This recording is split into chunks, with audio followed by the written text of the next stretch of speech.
Good morning. I'm Christopher Lloyd, and I'm standing here in the studios of Sirius XM Satellite Radio. It's a weekly morning, approximately 6 a.m., and this is the Opie and Anthony Show. Never before has one radio show been so extreme.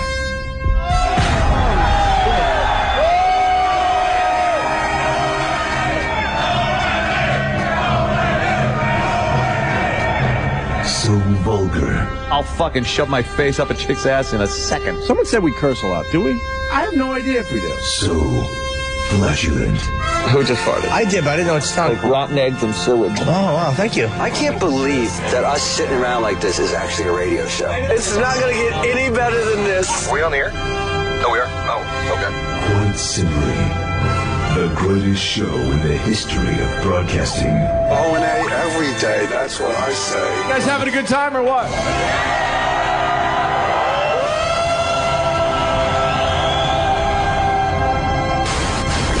Rules are destroyed and conventions burned to the ground. Would you like to make some fucking circus? With Opie, the Destroyer. I would eat Betty White's ass. She's 90, right? It doesn't smell too bad. Anthony, the Rage. Holy fuck, how much more fair you wanted? Tired of these people up my ass all the time trying to get me to help. Fuck you! And Jim Norton, lover of the transgender. Every time a transsexual walks in the room, party horn should go off. Like, surprise!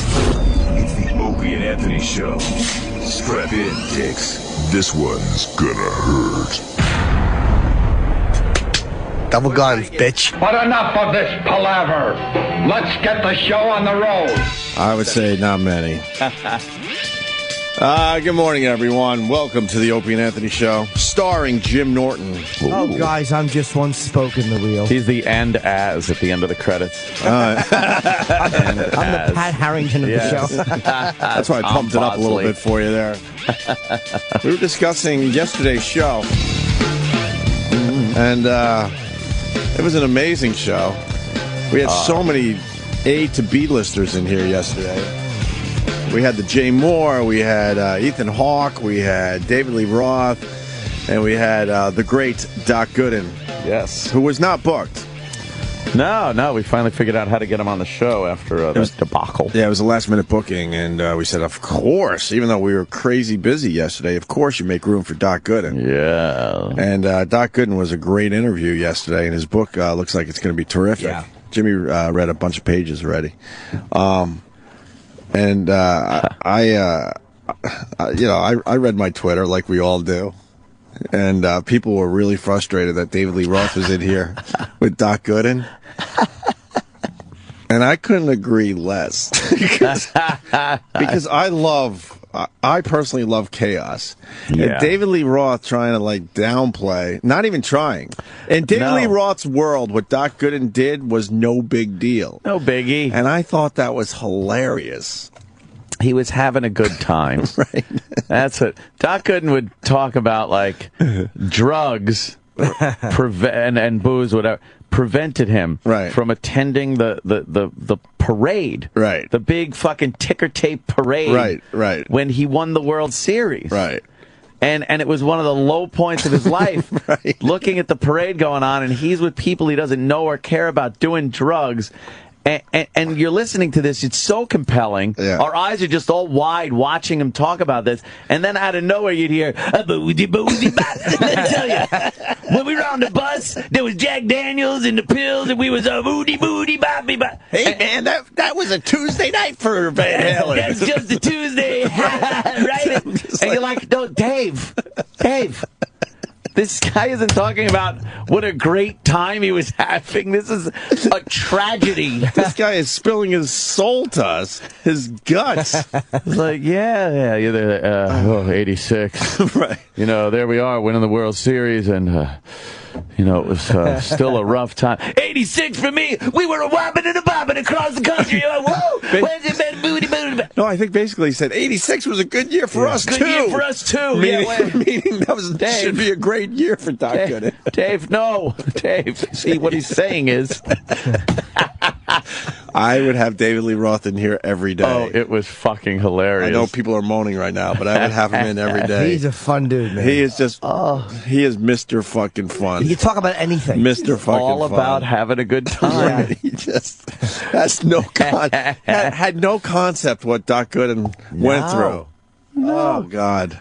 You know, great. In a perfect world, sure, you have Doc Gooden in here by himself. Yeah. So we could really get into it, but I kind of liked it yesterday, how it was just crazy. Oh, it was funny. There was so many times, like something would happen, I just look at Opie like, what? We're looking at each other like, with both of us with butthead faces on.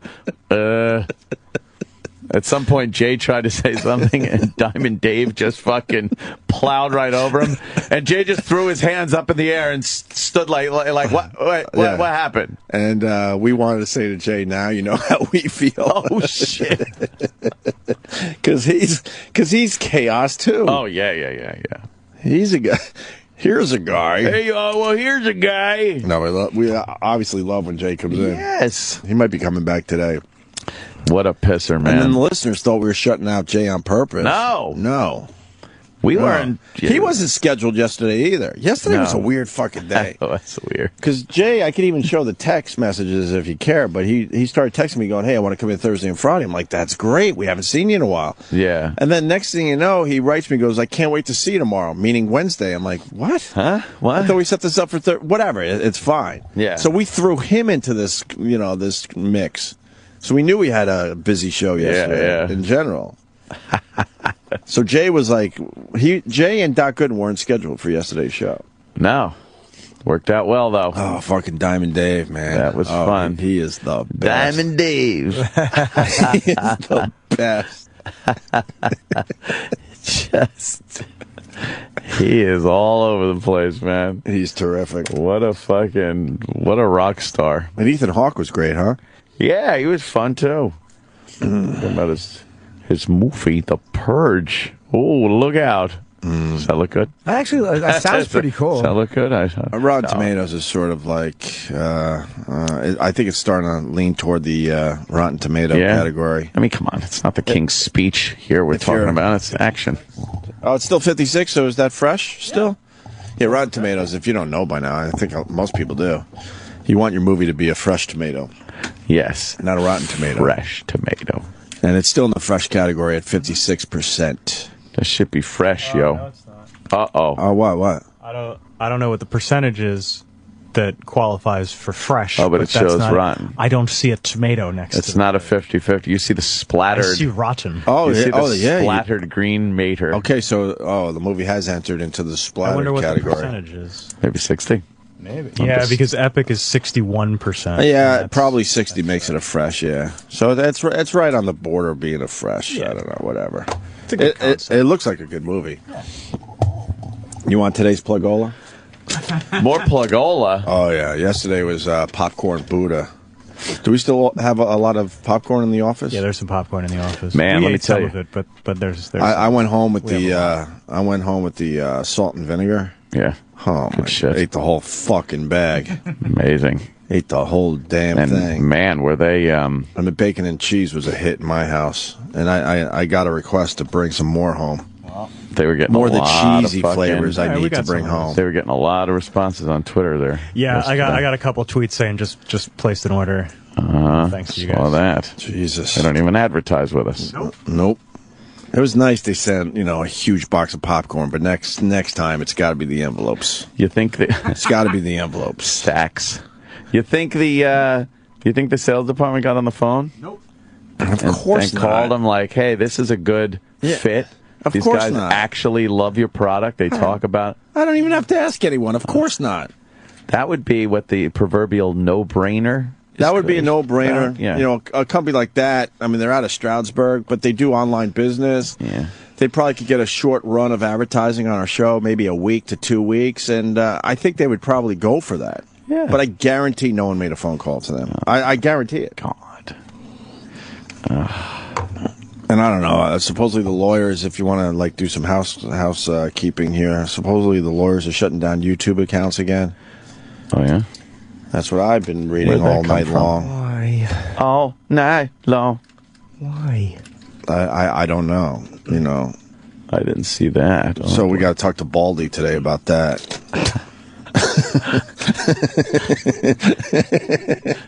Baldy.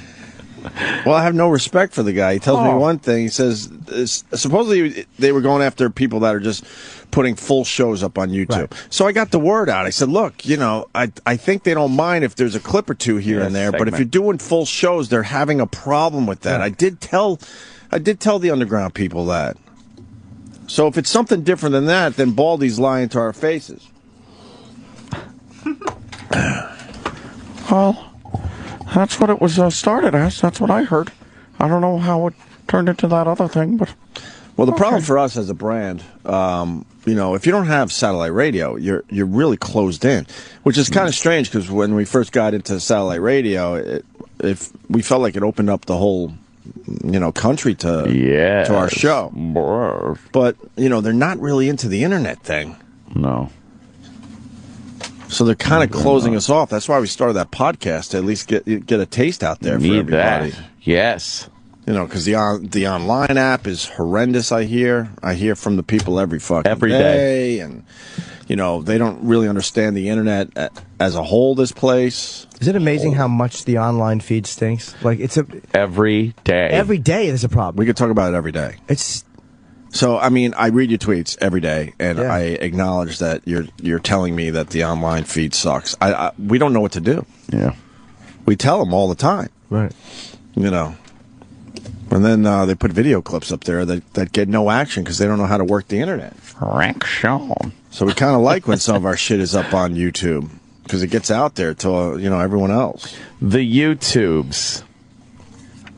I mean, they're making it more and more expensive to get this service, so I think it's about $8,000 a year to listen to us at this point. That's fair. Yeah. Well worth it. Here's today's...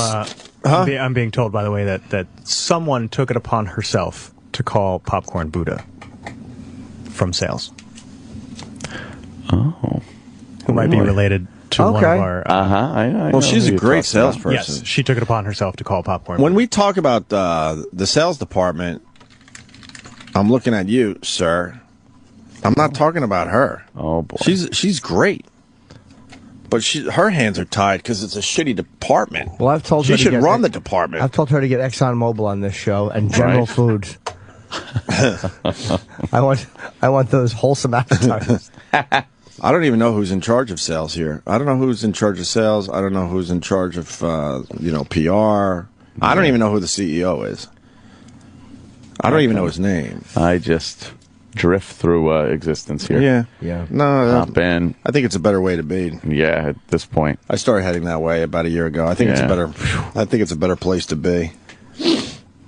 So you want today's plugola? What is it? Yesterday was popcorn.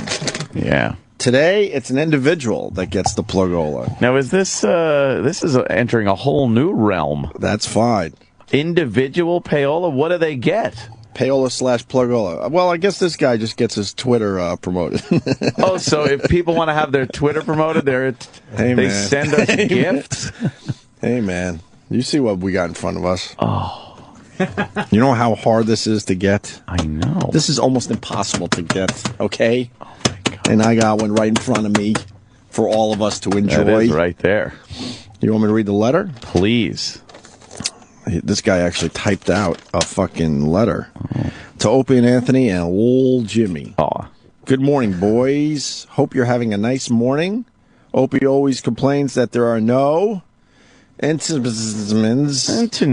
That's how he spelled it. Entenmann's coffee cakes in his neighborhood. I decided to send you one because of the entertainment that you guys provide to me each morning. Wow. That's great. Please enjoy the ricin I've sprinkled on it. Oh, you don't think I checked the seal? Yeah, I checked all the seals. They look legit. Oh, man. You should not worry. There's nothing wrong with this cake was the next line. Gee. That means there's something wrong with the cake, right? Oh, no. But if you have doubts, I left you my address, or you could test this delicious cake on Erock. Erock, you want to be our food taster for the show? No, listener food is deaf. Why? Wow. because it's always horrible, and I don't trust. How is this horrible? Look, it does look a little. it. It looks a little greasy, like he had greasy hands on the Nervous cellophane. hands. Nervous hands on this part. I think that might be from the transit that it went through to get here. Yeah. You'd have a piece, wouldn't you? Yeah, he's going to have a piece. Now he's looking now at I'm it. getting all nervous. Kenny's not going to be happy. Kenny never happy Look at, when you guys could study the seal. This is a perfect could have seal. used the hot glue gun. That's true. No, That's true. Oh, the perforations. Yeah, everything looks Closed. good, man. Everything looks good. Now I'm not going to eat it. This thing is only $6.69, by the way. Really? Why can't we just buy one? Because we can't find them. How are they not findable? And then the Depends. guy says, I was in your XM studios when you were on 57th Street. I was responsible for bringing you the world's most positive cab driver. But Jimmy brought him. Well, I mentioned him, but that guy might have brought him in. I had taken his cab, Paul, I think his name was. Oh. And And listened to his drivel. We hated him. He's just a weird guy. Do we have a clip of him? He was awful. He gave Jim a card too, right? Yeah, and Oh, you know what? he's so That might be how happy. we got him. But he gives out your card. Hi, I'm the world's most courteous cabbie, and I love doing my job. And he had like a red, white, and blue tie on, and he fucking drives with a hat, like a chauffeur. Yeah. But you But he's in a realize yellow cab. he's a crazy person. He's just he was insane. nuts. But he was a nice man. He was so hateable. And neither one that isn't Yeah, he got Ramoned. one of these Terribly. Indian Sikhs that drives a cab. They're crazy people. No, the white. Oh, what'd you say? White cab drivers. Are Yeah, way yeah. crazier than any other yeah. other cab driver in New York City. They're rare, 'Cause but if you get a white you guy- wonder right away what happened to your life that you're driving Yeah. a cab. Because if you come from another country, you know, being a cab driver seems like the greatest job ever. Yeah. But if you talk to those guys, they drive for 12 straight hours every day, 7 days a week, and and then you learn they have families and stuff. It's like, when do you sleep? It's a horrible job, and they're making it worse and worse for these guys in New York City. I can't really have sympathy. I drive amongst them, and all I want to do is ram them off the road. Oh, are they just pieces of shit out there? Yeah. No courtesy whatsoever.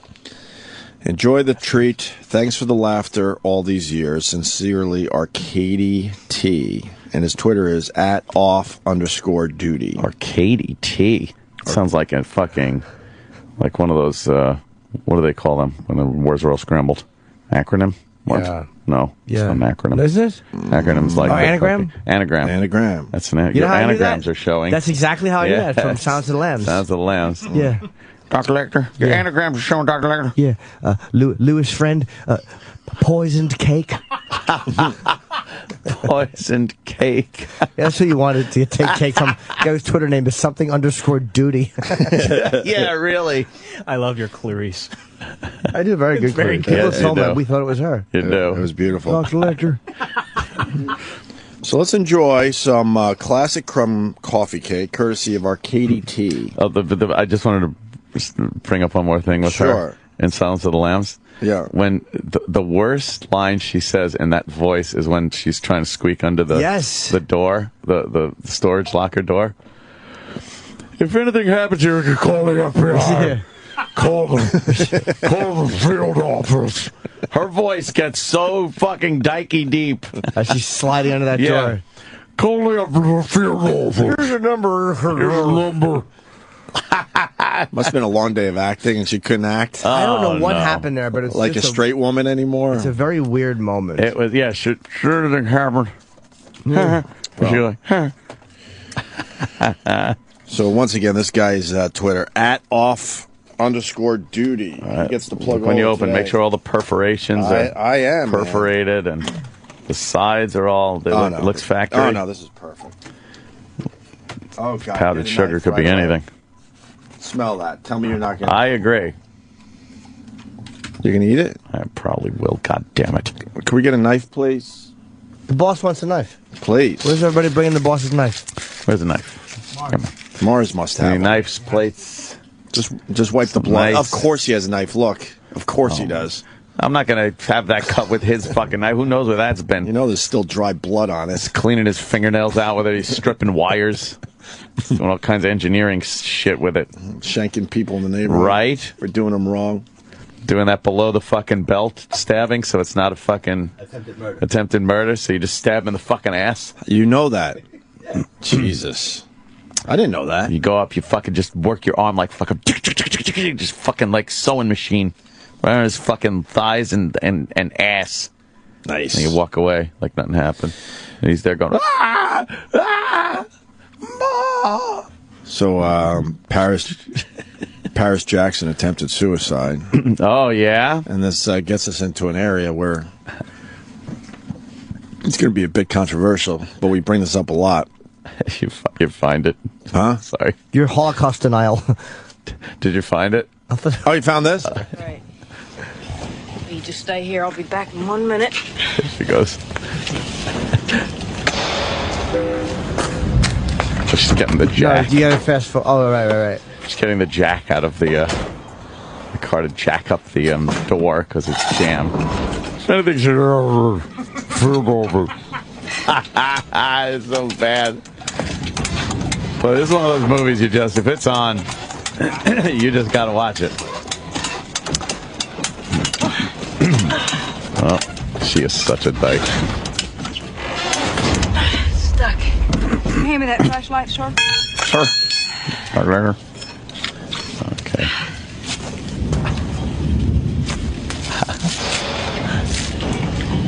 Oh boy. Here we go. If this door should fall down or anything else, this is the number for our Baltimore field office. Now, they know that you're with me. You call them if anything should happen. This is the number of our Baltimore field office. I love it. All right. Bye-bye. A bit exaggerated on your part. Yeah. But, when you're watching it. I remember that. Yeah. I knew exactly the line he meant. Baltimore field office. Every bit of fucking whatever lady-like things she had in her voice went away. Yeah. So Paris Jackson attempted suicide, which gets us into a sensitive area because we've discussed this over the years that we personally feel on this show. Yeah. We should put a percentage. Oh, I would love to hear a percentage of this. No, we'll just put a percentage to save our own asses. I think over 90% of the people that slit their wrists are not trying to kill themselves. Because if you're really trying to kill yourself, there's so many other ways to do it. I think it's higher than 90. I know. I'm just trying to be nice. Yeah. I was going to say 99%. It's more you're screaming for attention, because the people that really are trying to kill themselves, they're the ones jumping off the fucking bridges, or shooting themselves in the head, hanging themselves, knowing that that's pretty tough to get out of, jumping off the top of a building, walking in front of a train. That's all way past the I'm just looking for attention shit. Yeah. I would really like to know what the percentage of people that honestly try to kill themselves and succeed by slitting the wrists. Right. Like, how many people actually die from that? It's probably the ones that realize they have actual shitty family members and they took their time getting to the house. Yeah. So you get a little lightheaded waiting for your relatives to say, and then maybe you pass out and bleed to death. Yeah. But in general, I don't think many people end up dying from their wrist being slit. The ones who do slit them up. You know, I mean, I did it. It's attention. The guys who do it accurately go from the fucking base all the way up on their fucking. Those guys open veins. So let's adjust what we're saying then. If you go just this way, the short way across the wrist. You're not looking to hit the fucking. You're not looking to hit the artery. You're looking for attention. Yeah, of course. And obviously that means you got some issues. But when they say, attempted suicide, I don't know. I think it's attempting fucking attention. I think you're like this, and it leads to our bit where then you have to get involved. It's just like, oh man, it's fucking nice out. Right. I have the day off. This is gonna be fucking great, man. I'm gonna, you know what? I think a few friends over. Not really. I'm awake. Thanks, Erock. Oh, Erock. Why? You know what? Forget it. No, it's one of my favorite bands. Forget it. No. Forget it. Oh, come on. Oh, man. Sal wouldn't have fucking played that. That's a whole nother bit. He would have took us to break. Why not just play the circus music? Like, that was just... No. Oh, man. Where's the Mike Schmidt clip? Exactly. Oh, my God, Erock. right? Oh, Erock. Jeez, Erock. And you should have hit the circus music right there. It would have been very funny. Oh, no. Oh, But Eric. don't he's hit it gun now. shy. Please, spoiling everything. don't hit it now. He's got cake on the mind. Yeah. It's like, I want to eat it, but it might be poison. Exactly. I don't know what to do. He's getting juice all over the fucking keyboard because his hands were pickled. His feet. His pig's feet. By the way, let the record show that we still don't have a knife. Oh, we got him right there, yeah. Oh, sorry. Yeah. I didn't see it come into the studio. So, yeah.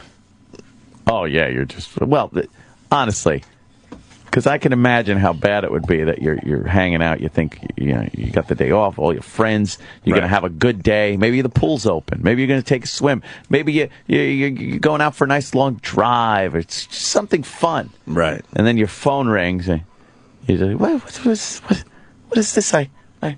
Hello.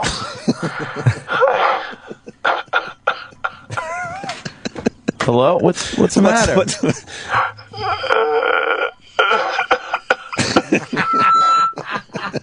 Oh my God! Who is that? You're looking at your watch now, like, what time is it? Who the fuck? And all of a sudden you realize this could be a problem. What did you do? What do you do now? I don't want to live anymore. Fuck, here goes my day. Fuck, this is the whole day. And don't lie to yourself. You motherfucker. I know we're talking to people where this has happened, and the first thought is, fuck, here goes my day. All right, what did you do? Tell me what you did. I cut my wrist. I just want to die. You fucking piece of shit. Beautiful day. Now I got to drive over there. Oh my God. How bad is it? How bad is it? It's just blood everywhere. I'm seeing blood. There's blood. I just don't care. If you didn't care, you wouldn't fucking have called me. Right. Fucking call me and I'd be out fucking hanging out, having a good time. You piece of shit. Are you getting woozy? Are you getting woozy? This is the first number I saw on the call on the phone. Just forget it. Forget I called. I'm hanging up. I just tell you. Forget it. Enjoy your life. Have a good life. I'm just kidding. Can you wrap something around it? I'll be right over. Just wrap something around it and we'll talk. We'll talk about this. There's nothing to talk about. There's nothing to talk about. Fuck it. Oh my God. I'm so woozy. I took some pills too. I don't know what they were. What do you mean you don't know what they were? I don't know what they were, but I took a bunch of pills. How many pills did you take? I don't know, 1 or 20. Of course. I just want to die. All right, I'll be right over. Oh, fuck. Let me see, hold on. 10:30 a.m., 11:30, 12:30, maybe a couple of hours I'm over there. If I could just fucking see if this is even an issue. Oh, God. How fucking annoying. My favorite part of that is the sounds of the crying. Oh, just...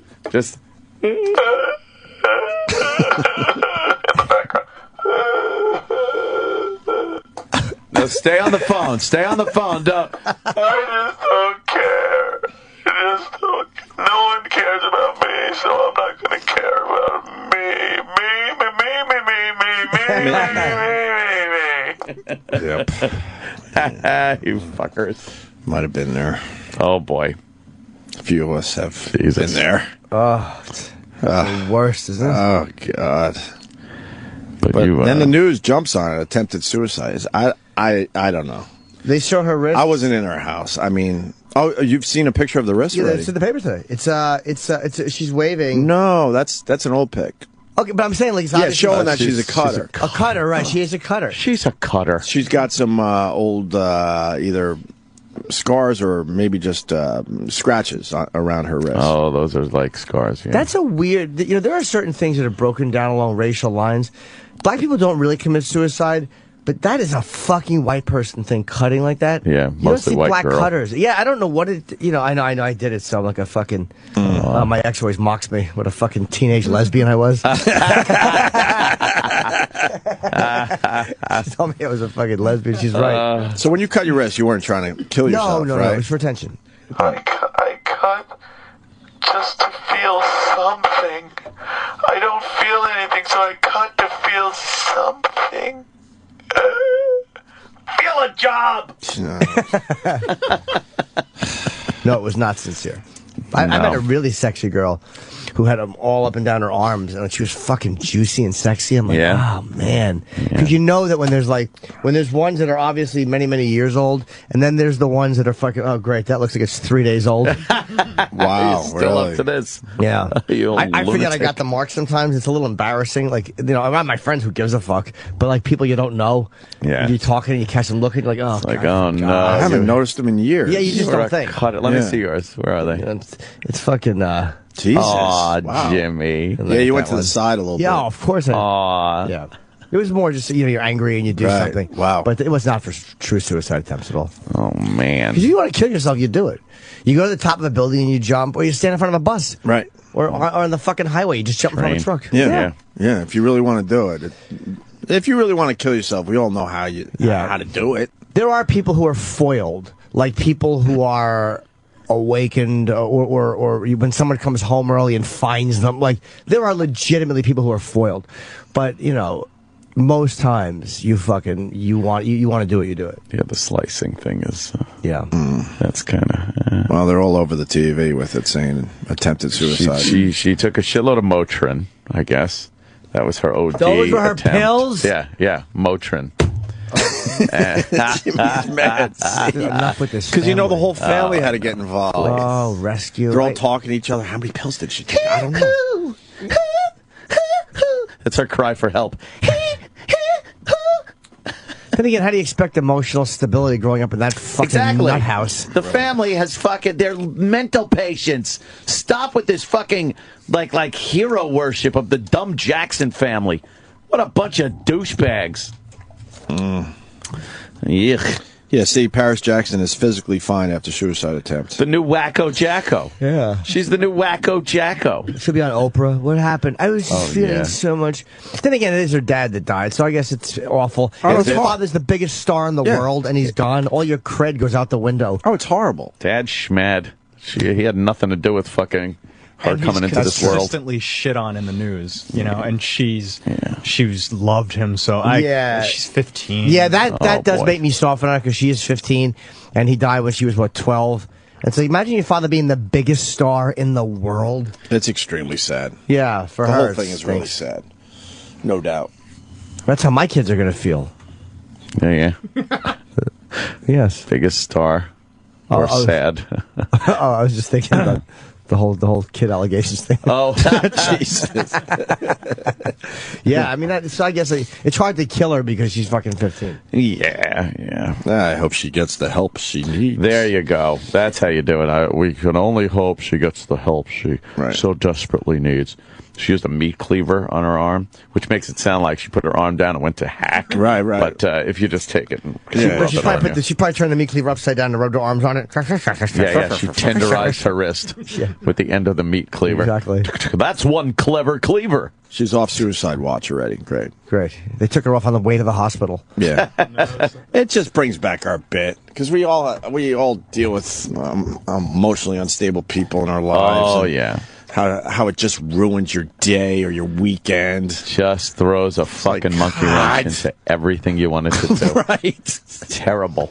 And I know it sounds harsh, but that's the reality of it. None of us want to deal with this shit. I'm having a fun. You're skipping through life. Hey, this is great. Right. Oh, who's this on the phone? Right. Oh, what's this? Oh, fuck. I get my mom calling. Yeah. In complete emotional breakdown. Oh man. Crying. That's how the phone call starts, and I obviously know it's her, and then I have to play my part. What's wrong? But she hears like my teeth clenching. She goes, yeah. What's wrong? Oh, forget about it. I should have never called. That hangs up. I'm like, that's great. You know what? Because now I got it. I used to. I don't as much anymore. Then I have to chase that down. I wouldn't. Oh, at this never. point in my But life it's now. like, yeah, of course not. I'd be like, thank God now I could do what I was going to do and not even give this another fucking thought. Great. Oh no. Yeah. Oh my God. Forget it. I should never call. Forget it. Oh, okay. All I'll just forget it. All right. Yeah, because there's not a mother-son bond at all. So if it was a complete stranger that called me like that, I would forget it. Yes, of course. You're not running over there like some kind of a movie. Oh God. Where the young son runs over to his mom's house. God. Yeah. Whatever. We all deal with it in different ways, right? Yeah. What are you gonna do? What are you gonna do? What are you gonna do? Let's eat some crumb cake. Man. Some crumb cake. And then when we come back, I would love to discuss the 84-year-old woman that I hope hires security. Holy shit! She won the Powerball, huh? I thought we knew who won that thing, and we just didn't. No, they hadn't announced anything. $590 million this solo winner. Fucking waste. 84. What a waste. Well, you know how she won it. Let's talk about it now. We still got some time. Oh, yeah. She came out and she had a handwritten note. She said, while in line, another lottery player was kind enough to let me go ahead of him. Oh, my God. To purchase a quick pick. The winning quick pick ticket. That's why you never do that stuff. Never. But here's now you got to live with that. The only thing that should keep that guy from killing himself is if he was playing his numbers already. Right. Like some people play their birthdays or whatever. So if that guy was playing his regular numbers and that's all he did, then it wouldn't matter. Well, I just cut my wrist. You got a minute? I really got to tell you what happened. What happened? I was online lottery. This 84-year-old woman was behind me. Excuse me. And I thought I'd be a good guy. I thought I'd be nice. I could wait. I wasn't standing. My legs are strong. She was old. I said, go ahead. Holy shit, I'll be right over. That would be a scenario where you would understand. Holy shit, I'll be right over. I don't give a fuck. I'm dropping everything. Forget it. Just call the Baltimore Funeral. Or you say, hey, man, I'm going to miss you. Click. You dummy. No, that you'd be like, holy, you can understand that. Yeah. Now, the lady's saying this guy was kind enough to let her play before him. So how about the lady who's 84 who will never go through $590 million, do the right thing and show her kindness and give him a little taste? Well, they have family. I think she splits it with her son. Yes. Like, I think that they had agreed beforehand to split whatever winnings either one of them had, which means it's all going to go to the son eventually. Yeah. So she probably would give this guy something, but who knows what the family like, oh, no. You got to give that guy a taste. How do you know who he is? She gets 270. Who he is. Oh, he'll come forward. Yeah. What? She gets 270 after everything's said and done. Yeah. He might not remember, dude. He might have been a trucker going through or some guy just didn't how's he going to know? You know, a lot of guys are going to come forward now like, wait a minute, I let someone some old bag in front of me. Fuck. Wow, that close. Can you imagine? Oh, no. That I would commit suicide. And I know that that's a ridiculous. You'd never be able to accept that. No. I would probably find religion. I would go back to Catholicism and go, God made this happen. Because it's the only way I could do it is that God had a reason. It's the only way I can convince myself, don't put your head in an oven. That is... that's tough. Like that's a tough one. A crossroad moment in your life where it's like, okay, in an alternate universe where I didn't let her in front of me, I was just rich and fucking amazing. You just turn on the news and you're like, oh, I remember her. She was hey. Oh. I let her cut in front of me. I let her cut in front of me. Oh, that was you? Oh, my God. No, I can't. No. I can't. No. So we got a lot of people calling in and stopping by again today. We got possibly Jay Moore stopping in again. Jay Moores. We got Rob Delaney coming in at 8 o'clock. Yeah. Very funny man. And then we got a strange bird coming in today. I'm looking forward to this one. Oh, yes. Crispin Glover will be here today. Yes, George McFly. Now, you've been doing research on Crispin Glover. What is he up to these days? He's always into the weirdest shit ever. These days, he's doing, and this is what he's promoting. It's a What is it? Try to describe it. I think it's a movie and a talk and a slideshow and some books. I'm really not sure. I know. I read this and I was like, I don't know what this is. I haven't been, so I can't say what it is, but I know that he does a slideshow presentation where he talks, and then I think there's a film afterwards. I don't even know what this is supposed to be. It's called It Is Fine, Everything Is Trying Fine. to get by. Which is the second movie that he's done. It's at the first movie was called What Is It? Right. And what was that about? I don't know, but I think it is fine. Everything is fine. It's at the Museum of Arts and Design. I would go to this. How do we? Oh, yeah. And then it's described as Crispin Glover's Big Slideshow, which is a 1-hour dramatic narration of 8 different profusely illustrated books. Yeah. And then I think what does that mean? And then I think he shows the movie. From what I understand, he's written books. Right. But he's not so much written books as he has taken really old public domain books and rewritten them. What? Where does the slideshow come in? I don't know. What's the slideshow? I'm so excited to talk to him. Wait, what? Those books no one gives a fuck about anymore. Just like he finds the books that no one gives a fuck about anymore, and then what? He juices them up. He completely changes the story. What's like a public domain type book? What would be considered? Off the top of my head, like the story of Peter Pan is public domain. Oh, it is? Yeah. The story of Peter Pan, not Disney's Peter Pan. No, Disney made Disney's Peter Pan. So what would Crispin Glover do if he had Peter Pan? I don't know. Make it about something completely different. I write stories. Oh, I can't wait. He is a strange guy. Yes. I've loved his David Letterman appearances over the years. He had that crazy one. I watched an interview with him back in 2010 talking about it, and he still will not confirm or deny if that was him on David Letterman. Yeah, if it was even him. He loves. He said I love the fact that 25 years later or whatever, people are still talking about him. People are still making assumptions. And was he in a character? Was he playing a character from some movie that wasn't even out yet? Or what was he doing? It's the only time Letterman's ever walked off the set live on air. He was fucking zooted. You think so, Chip? What was that appearance about again for the people? What did he do? Yeah. He was wearing a wig and platform shoes, and like he did this like huge kick towards Letterman's head, and then eventually Letterman's just like, I'm gonna go check on the top 10 list. And, has he been back on since? Yeah, he was back on like 2 or 3 times. Oh yeah. Yeah. Yeah, they've always been and he great. still won't say whether or not that was him. He collects a lot of weird shit too, right? I remember he was into like collecting skulls or something. Really? Yeah. He was in Willard. Oh wow! The remake of the remake. Okay, I liked it. Yeah, he was. Oh, you guys creepy. want to watch a clip of a performance of the book? Yeah, yes. I do. Please. Quickly. Let's see.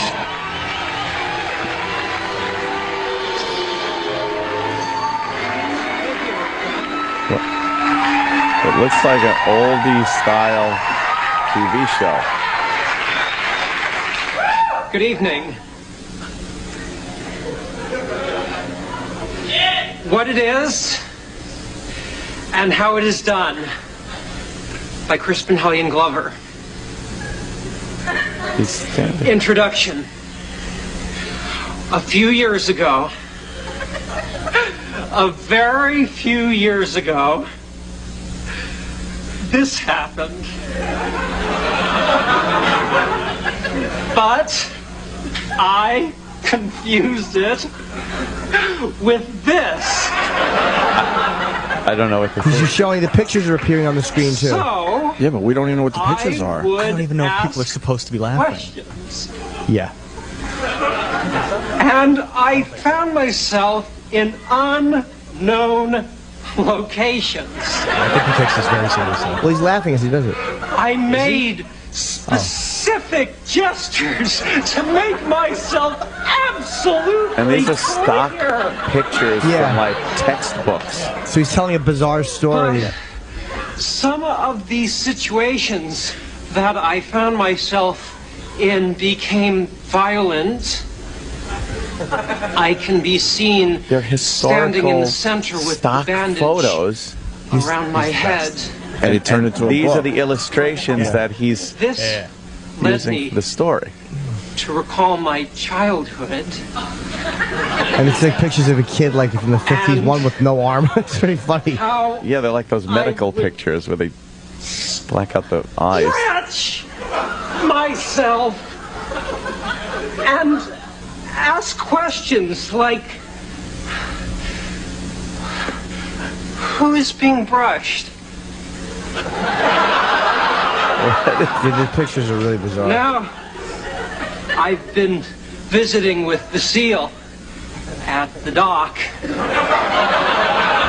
a man by a dock with a seal. I think about when I will have a daughter. Just a girl on a pig farm. And what the fuck is how beautiful she will be. And she will know what it is. And how it is done. Thank you. Oh my God, it's gonna get weird in here today. The thing is, that's great, but Crispin Glover can't read that to you in your house. No. So you have to read it and just picture him reading it. Yeah. It's impossible to watch him without thinking of George McFly. I literally forgot he was in that movie. Oh God, you can't forget that. I hardly remember that movie. Roland, what's Crispin Glover all about? Yeah. Quickly. And those laughs were put in there, obviously. He's his own publicist. No, that was in front of That an was in audience. front of a crowd. Yeah, but no, I think that was a lot of uncomfortable. Is this supposed You to be sure? funny? Where was that from? It almost looked like it was Internet. produced to be, where they got people and said, "Look, we want you to laugh here, here, and here." I think it's a lot of like. Those laughs were way too big for what he was doing. No, I agree. That's why I think. That's why this is really strange. I think it was like, this is funny, right? This is meant to be funny. Well, I don't know. No, that's what I'm saying. The audience. Yeah, is no, like- I know. Yeah. And I'm sitting here going, I don't know. Yeah, I don't know either because I had to book him through him because he's his own publicist. How'd you get his number? I know people. You certainly do. I think the laughs are Roland. authentic because I think it's a very Andy Kaufman thing. Yeah, sure. yeah. And I there. appreciate what Andy Kaufman did. And Yeah, he spoke to me. I just went, oh, thank you. Oh, perfect. And I hung up. I was like, what? I can't wait. All right. wow. Good. Did you get a cronut this morning? No, Friday I'm going to get him. Fuck the cronuts already. I agree. Sunscreen. There was a thing that said cronuts are very bad for you. You think? In the paper, very bad for you. Oh, I can't wait until something really bad comes out about cronuts and that guy can't sell his fucking shitty cock Done. dessert anymore. Right. It's supposed to be like the highest calorie.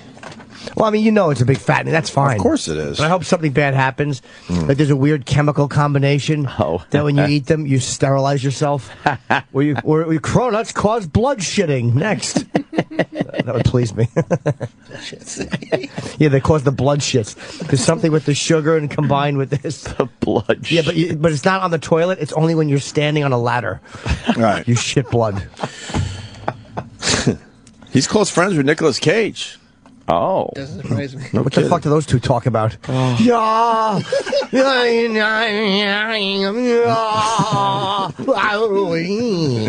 The seal at the dock? Yeah. Roland, can I go to this thing? Yeah. I would love to check this out. Yeah, I'll ask him for. Yeah, he invited. He goes, once he's there, he'll tell me to get So here's what it is. This is what I've so far been You able want to the description? Well, we heard it. We heard the description when. Not really. When There's Travis said, there's an official description. Did you read the whole Of course I did. about the horror film and all that? Well, I think what you're going to see is Crispin Glover, right, live in person, yes, right. The slideshow are the pictures, right, that he's referencing from the book. And he these tells are just these old pictures from old books, and by the pops way. up old pictures on the screen, Yes. and that's what you'll be seeing. And then his movie, which is a movie of what? Well, the movie, I think it is fine. Everything is fine. Is that the movie? yes. Okay, And so to there's my knowledge, that is the second movie of a trilogy. Shit. Much like Back to the Future. This is the description of the movie, I think. Except he's in all three of them. Although right. Paul's speech is unintelligible to us, each of the women he meets understands exactly what he says. They often find him wildly attractive. This is Paul's fantasy, of course. And what he is saying within it is painful, honest, awful, and makes It Is Fine as much a psychological horror film as it is an exercise in midnight movie madness. I don't get it. What is it? He's also said, I read an interview where he was asked, what's the bad, who's the antagonist in It Is Fine? And he's not one of those guys that likes, to point out, what is bad. He thinks that's very corporate and very, that's the Hollywood wants you to know exactly this is the bad thing and this is the good thing. He doesn't do that. No. All right. So, it's gonna be great.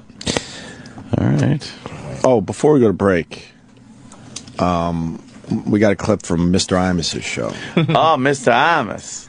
Now, what does Mr. Imus say? You're laughing, right? I know. I don't know what it is. Well, for one lousy fucking day, I thought I was special. One lousy fucking day. Oh, no. One lousy day, the Opster thought he was special. I think I can guess what it is. Turns out, oh boy, I'm not special at all. Not even close. They're stock cards. What? Shut up. Want me to just play the clip? Please. Okay. Just keep that in mind. For a day, I thought I was special. Yep. So I got back to the office here in New York. First time I went in the office was, I think, on Monday. And there's a gift. Oh, boy. What's going on with Imus? We haven't heard him in a while. It gets worse. Really? I went back to the office. There's a gift. He needs air. It's like he's... Yeah, that feels like... fuck. Oh, come on, Don. A gift from Paul Anka. Oh. Who was a guest on a program with his book. Huh. From a place called Gary's in Beverly Hills. Paul, this devoted fan who listens to me religiously, sent me a brandy decanter. And also said, give my regards to Charles. Oh. And a set of 4 double old fashions. Imus got the exact same fucking gift as me. Same gift. So there was no thought in it. It's the same thing. It's the exact same fucking thing. He got a bunch of these. Which you would have got too, but you weren't here that day. And he had them sent out to all the places that he's been pushing his book. What an idiot I am. Do you think the note's handwritten or someone writes it for him? I'm betting that's his secretary. All right. Or photocopy machine. I'm bringing the decanter in tomorrow. I'm fucking giving it away. Fuck Paul Anka. Why would you give it away when you could smash it? Yeah, that's so hack. You know what? That's what somebody else wanted to do. But it's hack. It's hack when there's now, no reason to. But you have a reason now. I really thought I got a special gift from Paul Anka with a handwritten note, and it turns out he gave these things all over the place. When we analyze it, huh? Do you want us to call Imus and see if you guys could talk about your gifts? Sure. What did he do wrong when you think about it? He just gave 2 gifts to people. You guys aren't dating him. It's the exact same gift. Who cares? He didn't buy you the same roses he bought Imus. That's the same fucking gift. And he probably got a whole bunch of them for other people that we don't even know about yet. Yeah. I don't feel special. I want to feel special for one fucking day. And a set of 4 double old fashions. And know what's sad? He's laughing at the gift. He's laughing at the gift. I felt like fucking good. Yeah. He's laughing at the gift, thinking it's completely ridiculous. I didn't think it was ridiculous when I opened mine. Fuck yeah, man. I laughed at mine, too. I felt great. My cologne. You got cologne. I did. Do you think maybe, like, fucking McGurk got some cologne? No. No? No, why would you give McGurk cologne? He sits in that weird little area like a fucking creature. No, because we asked about it. Didn't we? We both asked for his cologne. You got the cologne. I didn't get the cologne. I put everyone's name in the email to this is who was in studio that day. And blah blah blah blah blah. The only reason I gave my address was because I was afraid if it went through corporate here, they would open it or something would fucking happen to it. Yeah. So he only sent one cologne to you? Yeah. Jesus. And then the next day, I get something for Kevin Pollak. Kevin Pollak sent me a gift, too. That's a good Imus, man. Fuck, man. Oh, he's fucking wheezing, though. You got to change your Imus impression again. It's like every month or so, you got to change it a little. Oh, what was he going through? What kind of cancer did he have? He had the prostate, right? Oh, prostate, okay. But Do you I think don't that's from the chemo or no? Something's going... No, last Is time... he over it? Look, man, I think we said it already, so fuck it. Last time I talked to Imus off the air, he said he wasn't fucking going through the traditional treatment. Oh, okay. He said he was just going to ride it out. Yeah. Didn't he say that? I think you were there for that one, right? Wow. I'm sorry I said that. Maybe he changed his mind. I don't know. Yeah, because that's such a fucking... That's what Steve Jobs did. He went the natural route like an idiot, and he should be alive today. He absolutely could have beaten that cancer. But no Coke spoon? Yeah, exactly right. So I was going to bring it in and smash it with a sledgehammer. But my wife wouldn't let me because... Well, let me. Because I'm pussy whipped. You know how funny it would be to see Imus smashing something with a sledgehammer on Fox Business? He wouldn't be able to lift it up over his shoulder. How is he going to smash it? He's just a jerk. He is a jerk. Why do you want to smash it? Yeah, look, there's a different reaction. I felt like $1 million that day, and he right away knew it was a stupid fucking gift. Did he have a bad appearance on Imus? No, but later on in the clip, you'll hear. All right, let's keep going. He knew he. Well, let me.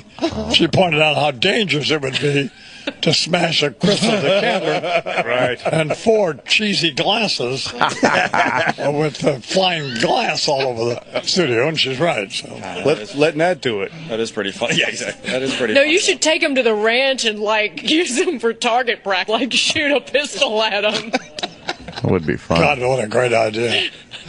Oh man, that'd be awesome. The value of the because I looked it up. Wow, he might really be my father. This is exactly what you did. He jokes about this. Has over the years. Yes. He might actually be my father. He does the same shit. There's Wow. more after this. Huh? He does another thing that you do. Really? Yeah, Oh my God, this is so funny. This is weird. I love it. That's why I pulled so much of it. Because I looked it up, or Megan did. It was $160. So, had it been worth, say 1,000, which would have been appropriate. But a cheesy, cheap, crummy crystal decanter for $160 is not exactly what I had in mind. But it does establish a precedent. Yeah. And that is, if you have a book and you're appearing on the program, let's pony up a gift for the iMan. But wow. Make it something I might be able to use. Way to go, Dad. Way to go. Fuck yeah. Shit. A cheesy gift. $1,000 should be appropriate. Would have been appropriate. It makes me laugh. Oh, that's hilarious. Fuck. Fuck. That laugh. gift is useless. Yep. It's taking up space in my getting smaller apartment. It's like spam, his gift. That's what you got. You got something that he gave no thought to. He sent it out to everybody that he's done an appearance on. I want to find out if there's anyone else. You think like Scott Shannon has one? He was on the show. Yeah. And did they get that crystal decanter? Yeah, let's do this. Who that we could talk to? Right. Has he been on? Check that out. Someone look into that. So I'll save the handwritten note, even though I don't believe that's even. I want to thank Paul Anka for appearing on PMG TV, and especially for this wonderful crystal decanter. Fuck. For one day, I was feeling good. You thought he... One lousy day. You know what? I liked that show. I liked that guy. Yep. We had a good time. I'm going to get him a gift. Yep. No, it was Send a gift out to every single. No. It was send the gift out. Send the gift. He had nothing to do with it. The gift. The gift that everyone gets. He didn't even say that. His people already know at this point that. Oh, he probably has no idea. That they have to send the gift after Paul Anka comes through. Yeah, you'll be. Hey, Paul, thank you for the decanter. What? I bet you he doesn't even know. Yeah. Second appearance, the gift goes up. His peeps. Fuck. He's just a classy guy. That's an old school thing to do. It's not classy if it's only $160. Well, yeah, Imus makes a great point. Just a little something. It looked like it was way more expensive. I started getting bummed out when we did look up the price. I thought it was going to be a lot more. $400 or $500 and. Well, my friend, I saw the price too. Kevin Pollak's was more expensive. Yeah. My friend works for Tiffany's, and she had texted me and said that's the most basic, fucking thoughtless gift you can give. What, the Tiffany one from Kevin Pollak? Was that from Kevin? Yeah. Hold on. Yeah. Hold on. Jimmy, you just threw Kevin Pollak under the bus. I didn't mean to. Hold on. This is the best day ever. I'm bringing in these shitty gifts tomorrow. I'll give them to the listeners. They probably have a wedding they have to go to soon. Oh, I don't have it here. Both gifts are being given away tomorrow. But Kevin's a fan of the show. He's sorry, sincere. Kevin. I thought that was the other one. The most insincere garbage gift you could give. Oh, Kevin. Oh, Kevin. He's like such a good guy. He's a great guy. We almost sent Kevin Pollak to his death. Yeah. Remember last week when he was playing Helium Comedy Club in Philly? Yes. And he asked us what he could do in Philly, and I know Philly a little bit, enough to suggest a place for him to go. And I said, is it Mutter or Mutter? Mutter, I think. The Mutter Museum, that really strange museum with fucking medical oddities and all that. Yeah. Well, the building that collapsed in Philly yesterday is right next to the Mutter Museum. Oh, boy. Right next to it. It's the Mutter Museum, Opie. Is it Mutter? I don't know. It says Mutter. I heard, it pronounced Mutter. I've always said Mutter, too, but... Yeah, I know. It seems like it would be pronounced Mutter. No, it's the Mutter Museum. Do they got some things over the U that make it a Mutter instead of a Mutter? Can you look up Mutter Museum? Them things over there. A couple of those dots. Them things. What is that called? An umlaut? Yes, there is an umlaut over the U. Umlaut. And what does that mean? It's a harder U. Is that hard? If it was Mutter, it would be M-U. What is it, M-U-E or something? M-U? How do you spell it, Travis? M-U-T-T-E-R. Oh, it is spelled Mutter, but I think the umlaut makes it a U. E. Otherwise, it would just be Mutter. Yes, Mutter was a Mutter. So. Yeah, my father was a Mutter. Go ahead. I would rather it be Mutter. It is Mutter. Okay. Mutter it is. Yeah. Let's go with Mutter. That's what you do for girls talking. Yeah. You Mutter. But that, I guess the building that collapsed was right next door to this thing. Medicine and the macabre. Yeah, it's... And they found some older dude trapped, 61-year-old guy. They got out of there late last night, I think, or... Mutter. What? Oh, God. Moot, so it's oot. Yes, the story calls it the Mutter Museum. What an awful sentence. The Mutter Museum. Mutter. So we're both wrong. Mutter. Mutter. Oh, just put two fucking O's there. Mutterin. Mutter. Yeah, why not just stop. Hello, Mutter. Hello, father. Mutter, tell your children not to walk my way. Fuck you! Fuck you, I'm Mutter! Mutter, do you think they'll drop the bomb? Mutter. I hate the way that sounds. I'd rather it be Mutter or Mutter. Mutterin. What's your price? All right, let's take a break. Oh, we got to maybe Jay Moore today. Definitely Crispin Glover. Oh, we didn't announce the other guests. Oh, I knew there was something. Rob is at 8. Rob Delaney, and we didn't mention that Vince Vaughn's calling in. Yeah. Oh, that's pretty cool. We have a mutual friend who, a comedian named Steve Byrne, who, he's a good dude. And he got injured, so I want to see if he's all right. Very. What do you mean he got injured? I think he's hurt. Huh? He got injured. What do you mean injured? Hurt? No, I mean, I'm thinking if I should say it. I think he got hurt, but I'm not sure if I should say it. Oh, okay. Okay. Okay. And don't forget, episode 4 of the Opie and Anthony podcast available. Doing very well. We have the Baby Bird saga on this week's podcast, and it seems like people are digging it. So, and who else? Courtney Love and the Otto and George thing, which is hilarious. Is there a nugget? An Opie and Anthony nugget? Yes, there is, sir. Yes, you shouldn't call it a nugget. You should call it a nougat. A nougat. Or a nougat with the 2 dots over the fucking nougat. Yeah. And every day I have to deal with tweets from people going, "What's the app you use? Because I don't have an Apple phone." Get a grip, yo. There's a million of them, but I use Beyond Pod for my Samsung Galaxy S3. Yes. Or go to iTunes. Episode 4 of the Opie and Anthony podcast. There should be links on our Facebook page and on SiriusXM's website, I guess. If you could find some SiriusXM website. Cha.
Opie and Anthony on SiriusXM.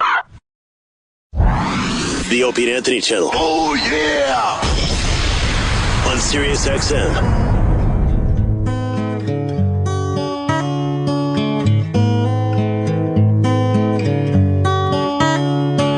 Can you help me put this in my van?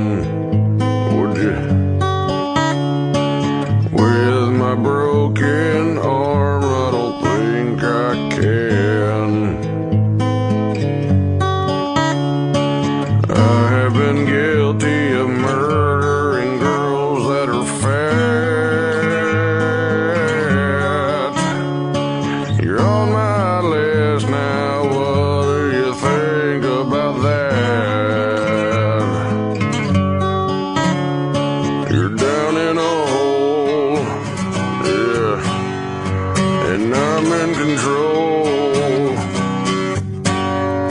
You're down in a hole, 'cause I hate my pole. I like to tug. I like to tuck in my junk. Frederica, great big fat person.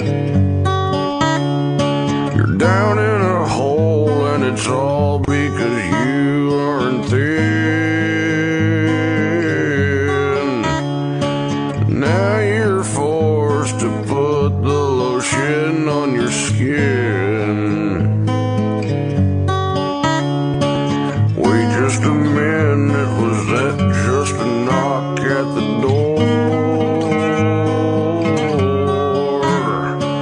I smell a cunt, it must be that old FBI whore. You're down in a hole, yeah, and I'm in control.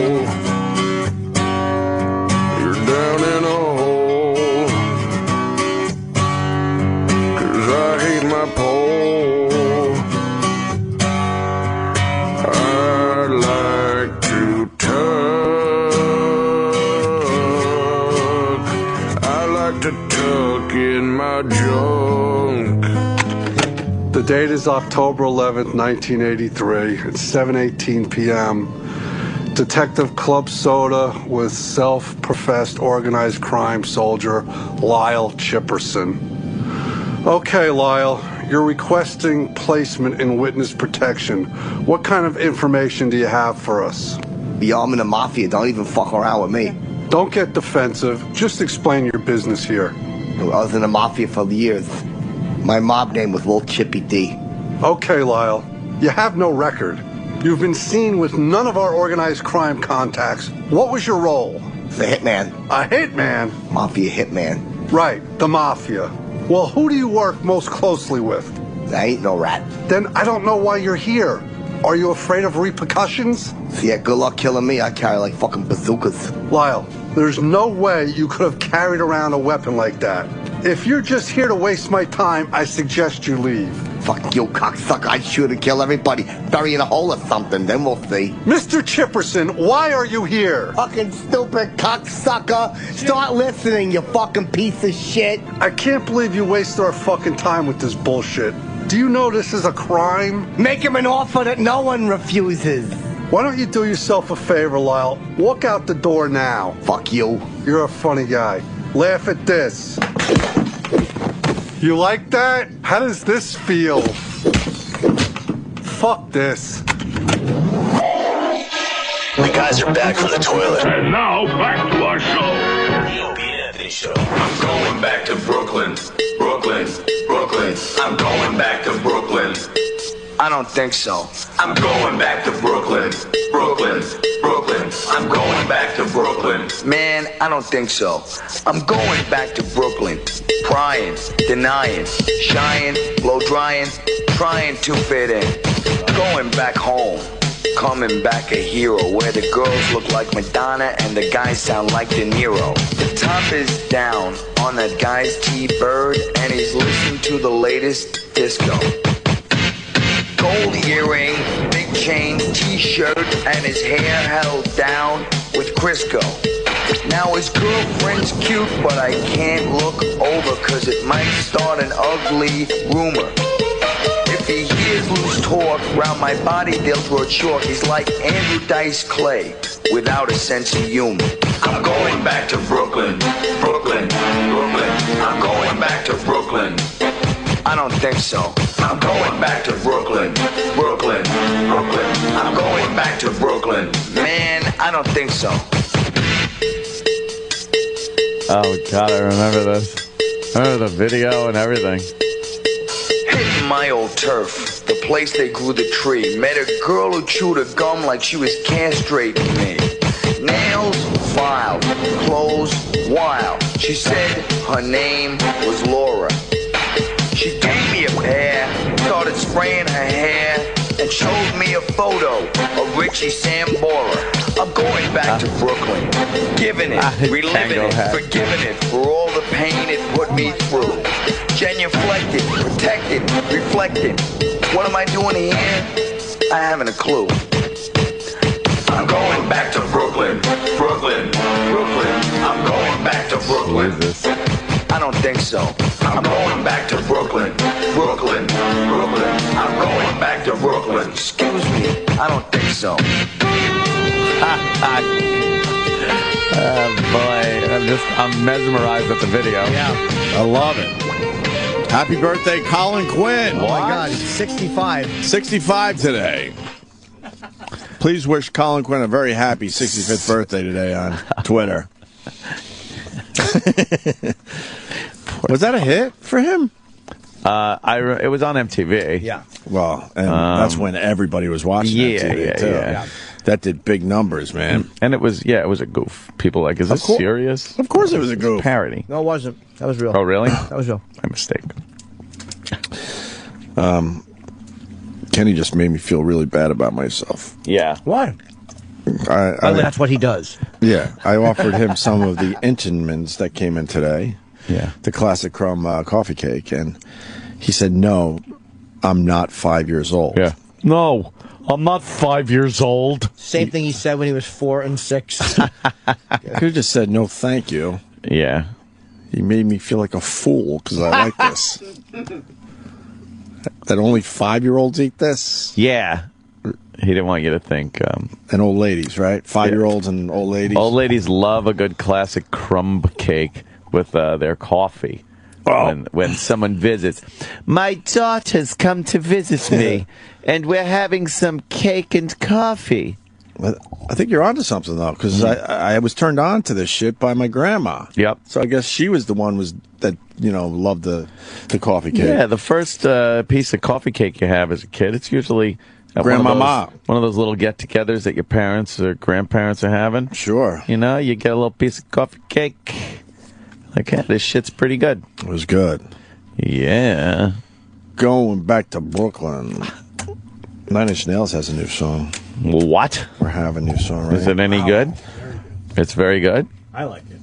Travis likes Yeah, it, so I it's think got to it's be good, gay. All right. And then, Yeah, a bunch of peckers, right, Ant? yeah, bunch of cock sucking. Fuck yeah, a bunch of big mouths on bigger cocks. Sucking away. Milking that cum. Jesus. Oh, I'm going back to Brooklyn.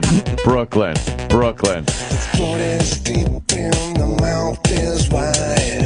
I like it. It's pretty cool. That's I it. like it a lot, man. Short. Good for Nine Inch Nails. An exclusive. Came Back Haunted is the name of the song. That is very, very good. Why'd you only play 5 seconds? What happened? You only played 5 seconds? What happened? What? What's wrong? You just played 5 seconds of it. We didn't hear enough. No, I thought it was great. That was it, huh? Yeah. What? Oh, this is good. This is good. It's good. Travis is right. It's a great song. I have it. Sounds great. Oh. Classic Nin. Nin. You know, I kind of like watching CNN from time to time.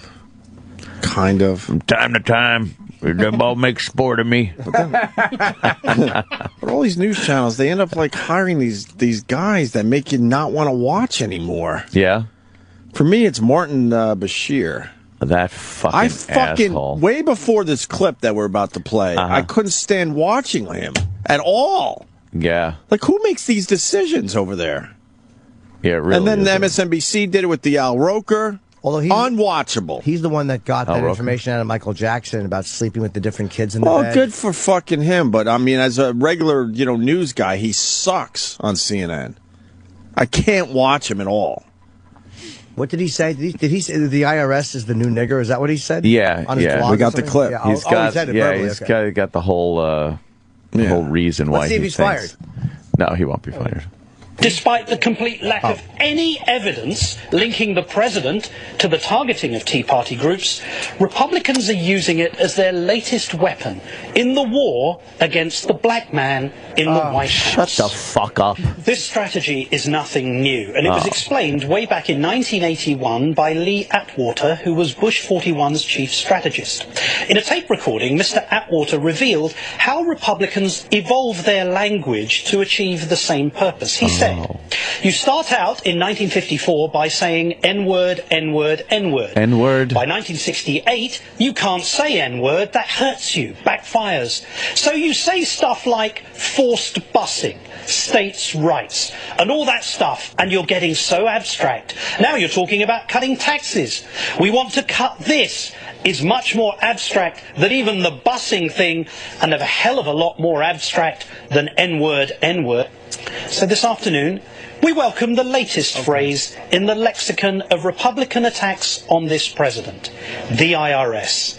3 letters that sound so innocent, but we know what you mean. Oh, it's so fucking far. The IRS was doing this, you dumb fucking IRS. They were, but that he didn't. The way he said that is he didn't say what they said. He said he didn't say what they said. He's saying that IRS is just another code word that the Republicans are using, like when they say forced busing and things like that. That just mean nigger. No, but I mean saying the way it was written up, it made it look like he actually just said the IRS is the new nigger, but he didn't. I mean the way he phrased it, right, was from a train of thought, nowhere near what they said it. They're completely far-fetched. And I think he's misquoting. He could be misquoting Atwater because, like, not misquoting him, but misquoting his intention. Like, because was he saying this is what we're creating? You can't say nigger anymore, so you got to say that. Or was he just kind of saying that's the logical progression of how things happen? Right. But his point is completely ridiculous anyway, because it's not like they're making things up. It's been acknowledged. Yes, the IRS did target conservative groups when these groups would go for a tax-exempt status. They let through liberal groups without any issue, and conservative groups had to wait, put them on these endless waiting lists, ask them questions that they never asked the liberal groups, things like this. So it's not like this didn't happen and they're trying to make a new way to say it's ridiculous. And as far as being an attack on the president and no evidence linking it to the White House, sure. At this point right now, there isn't. But the White House is the leadership. Yep. And that is what is supposed to make sure things like this don't happen. It wasn't a rogue IRS agent. This was a concerted effort by the Internal Revenue Service to fuck with conservative groups. And as the president, regardless if it goes right up to you and has your signature on it or not, you're the guy responsible. And that's something that this White House and president have amazingly steered clear of every controversy and scandal and cover-ups, if you want to talk about that with Benghazi. They're amazing at doing that. Look at this fucking... How does fucking Holder still have a job? How did this fucking Rice get appointed head of the fucking president's, head of security, national security? This is unbelievable. You think Eric Holder keeps his job? Yeah, because he's black. But how does Eric... He's black. Eric Holder is a fucking snake. Yeah. He's a snake. I believe he's perjured himself. Yeah. And, but because they're black, this will not fucking affect them. You can't jump on them because you get people like this asshole that then brings the race fucking angle into it, which has nothing. The IRS scandal has nothing to do with race. Nothing. That is really enraging that the president is involved in scandal like every fucking president winds up in. Yes. And this cunt, Martin Bashir, and he is a cunt. Oh, sure. Makes it look like it's because there's a black man and the white. Like, are you? First of all, you're not even from here. You fuck. You don't. Don't act like you understand all the intricacies of the fucking racial dynamics here. You twat. Please. You twat. Anytime you disagree with this president and his policies, it will always come back. Somebody will always tag it as you're being racist. You are. You don't like the fact that there's a black man in the White House. They never just say, well, that guy, I guess, doesn't agree with his policies. He thinks they're bad for the country. But no, they always want to pull the fucking race card out when they don't have an argument on the other side. And that way, it cuts the argument. It turns it into something else. Yep. Now you can't discuss the issue because obviously you're a racist if you discuss it. So, yeah, he's an asshole. Where's he from? England? I don't know. Great time they're having over there with their fucking racial diversity, huh? But that's the thinking over there. Well, it's like that's the thinking. What he just said. This fucking irrational. They're worse there than we are here with being PC. Terrible. They're the worst. The first thing that fucking twat, what's his name, Cameron says, oh, it's not all Muslims. Shut up. Yeah. Who cares if it is? They're the ones identifying themselves as they're doing this for fucking Islam. Yeah. They act like the rest of us are going, it's Islam. You know why we say it's Islam? Because they say it. Hey, why'd you do that? Islam. Oh, thanks. All right. But then if you say, hey, that's Islam, you're Islamophobic. Stop it. God, how fucking irrational these thought police are. Yeah. There you go. Islam. Ugh. Just sounds horrible. Allahu Akbar. Allahu Akbar. I love that. Allah. Allah. Allahu Akbar. Allahu Akbar. And then they start yelling at Fez. Allahu Akbar. Allahu Akbar. And then they blow up. I do a bit on that on stage, and I could never get it like Ant. I could never say it like Allahu Akbar. I can't do it like you. Allah. Allah. Allah. Those videos are great. They're like, Allah. Allah. They start out like, Allah. Allah. Allah Akbar. Allah Akbar. Allah Akbar. Allah Akbar. It's easy to watch it on YouTube, but On video, yeah. Fuck, if you're in the middle of Times Square and you hear that, Oh, shit. boy, run. Fuck. Run, runny, run, run. Gonna change gears here. We had a woman who got her shit stolen. I think this is from yesterday. Is this quite literally? Yeah, pretty much. Her shit? Yeah, she was stockpiling it in her trunk. Oh. And somebody decided they needed her shit. Steal her more shit. than she did. Oh. Yeah, that's exactly what happened, actually. All right. It was cram-packed full of stuff, and now it's all gone. Chelsea Coots made the discovery this morning. A trunk that had been full was missing most of what was inside. I can't believe it. I'm still in shock. And beyond the shock of a rare theft on her quiet street, she couldn't believe she had to tell police exactly what someone stole. It was horrible. He kind of started laughing, but he felt bad. So, he asked me to describe everything just in detail and like colors. And then he asked, it was just horrible. Horrible because she had been storing a cache of items that took her months and about $500 to gather, all for a bachelorette party this weekend. They finally get to us. Ah. See what this fucking asshole is doing here. Well, wow, a bachelorette party. Keeping you guessing, this reporter. He's clever. All for a bachelorette party this weekend. I've been storing it in my trunk because I have 2 little ones and didn't want them to see all the dirty things in there. Lots of toys, blow-up items, all kinds of goodies. Her whole attire for that night. Clothing and paraphernalia for Haley Kirby and 9 of her friends. It broke my heart. Chelsea's worked so hard for so long on all this, and she's done a really good job. And it's just sad to see someone come and take all that away like that, and I don't even know what they could use it for. You don't know what they could use it for. Yeah. What are you talking about, lady? Fuck, exactly. So 500 in sex toys? That's not a lot, right? 500 Those sex things toys? go for like fucking $25, $30 $500 a clip. worth? Yeah. Yeah, 500 isn't a lot of sex she's toys. not bad. Whoa! Story gets hotter. Whoa! Whoa! Yay! Whoa! Oh, wow! Whoa! Wasn't it wow? I think it was just whoa. Whoa! Whoa! Whoa! Oh, not so much there. Who's that? That's the bride-to-be. Ew. Oh, Pig. Her friend is fucking. Wow, look at her friend with the legs. Go down. Sexy there. I'm into legs lately. Look at those legs. God damn. I like a nice pair of legs. Wow, yeah, I like to caress them. Do you? Smell those stinky little tootsies on Sandy them. and stole some items rarely seen in police reports. Oh, boy. All happened in the Bluff neighborhood, and one of the victims lost hundreds of dollars worth of sex toys. Well, sex. KBTV's Ben Singer joins us live with these sensitive details. Ben? Sensitive. And Wayne, police tell us that there are at least 5 victims in the Bluff neighborhood that you mentioned. And we talked to one woman tonight. You can't take anybody seriously in that neighborhood, though. No.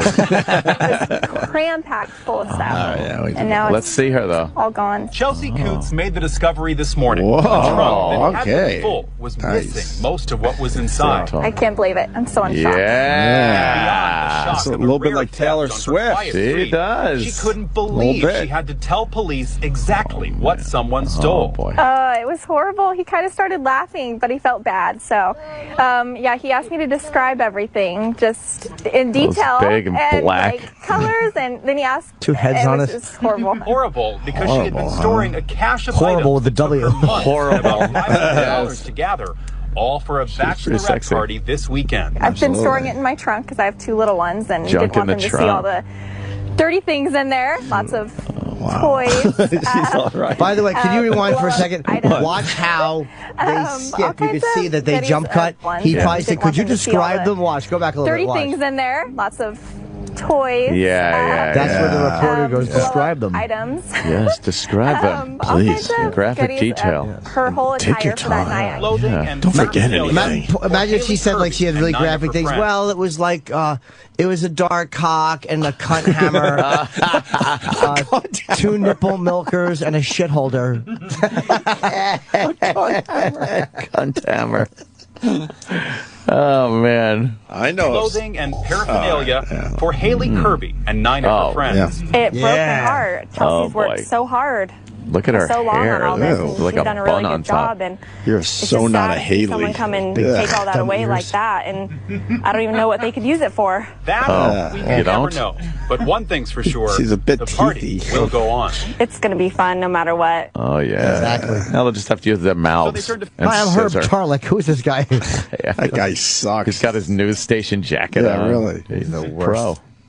Hope he hurts himself. All right. That was a cute story. I know of someone who's having a sex party in the very near future. What? Bagel? What? Sex bagel? Sex bagel? I don't know. Anyone want to come Sex forward? nagel? Anyone want to come forward with that? What? Eric. Do we have a hint? I want a hint. Who? I just know if someone is having a sex toy party in the near future. Someone around here? Yeah. It's got to be a girl, though, right? Yeah. Guys don't have sex toys. Uh-oh, is it one of the interns? Anyone want to come forward? Is it Eric Nagel? I can't, Oh, is I it the can't speak lovely for him. Mrs. Nagel? I can't speak for them. Oh, man. I don't know. A sex party? Sex That toy about- party. A sex toy. Ooh, that sounds very Am I invited? Yes, I'd love to go. Let's see that. Yeah. Are they made of Legos? Yes. Are they fucking wrestling figures on sticks? Is it going to be embarrassing when all of her friends are examining dildos and they have a giant Empire State Building in the middle of being built? That's my husband's. He's making the Zoom Zapper ship. It's from The Zoom Zapper Planet Clogdon. The Zoom Zapper ship comes in You don't and let releases that- all the furbles. Don't let that ruin the mood, ladies. Yeah, don't let that ruin the mood. Hey, here's a twat tickler. Put that behind the flunkta ship. You think his Lego habit is kind of getting in the way of his marriage? It's enraging. It's to her. She hates it. Does she hate the Lego thing? Not saying that No, she's throwing the Lego sex thing's toy done. party. I don't know. Done? Yeah. Yeah, she fucking knocked it off the table the way fucking Ben Kingsley knocked those chess pieces off in Searching for Bobby Fischer. Did you finish it? I bought a couple of pieces that I wanted to build, but they make so much and it's Toys, so they're not expensive. pieces, Erock. Yeah, They're not art. Pieces. it makes They it sound are like art. it's going to be in a museum someday. Yeah. What do you mean they make so much? They make so much. Like if they have a line from a movie like Lord of the Rings, Star Wars, something like that. Yeah. There's so many different things that it just becomes like it's too impossible. You to get do all of it. overwhelmed. You don't do all of it. It do is one. overwhelming. I Sweetie did. gets That's why I overwhelmed. stopped. Oh, I Sweetie built two wanted them things all. and I'm done. Sweetie wanted them all. He'd go to fucking Toys R Us and kick and scream. Oh, come on! C''MON. Did you? Were you getting Star Wars stuff, right? Harry Potter. Yeah, Harry Potter? I built the castle from Harry Potter and the Millennium Falcon. That was it. Do you play with both of them out of context? Whoa! Look out! It's fucking the Millennium Falcon swooping in on a Quidditch game or whatever the fuck it's called. They're all glued together so that you can't take it apart. Nice shot, kid. Now let's go home. Yeah. You probably do all the Star Wars lines. Yeah. Flying over the Castle Grayskull. Castle Grayskull. Well, that's He-Man. Yeah, Whatever it is. he's into He-Man too. I have that. You have a He-Man. You have Castle Grayskull My originals, yeah. in Lego. No, the original toys. Oh. Do you play with them? No, they're just sitting in the. Play with They're them. sitting in the vault room. What? That's what his Is wife. that what you? Oh, Yeah, that's what his wife calls my husband's room of douche. that's what his wife calls the fridge because she's got to lock it. The vault room. All roads point to. Yes. Wow. Erock, do you know of a sex toy party going on in the near Erock? future? I know Commento? there's some gathering this weekend that I won't be at. A weekend. Oh, you do know of the gathering. I know there's a gathering. Will it be taking place at the Nagel Mansion? I don't I know. believe it is. Why won't you? It is. Why won't you be there? Because why would I be there? Oh yeah, boy! bunch of women with fucking vibrators. Why would you? Right? You think he was asked to leave? Of course. So his I'm getting. his nickname with her girlfriend is she calls him the old vag dryer. I'm certainly getting the impression. Hope he's got some inside information. What kind of gathering is it going to be? Yeah. What do you know?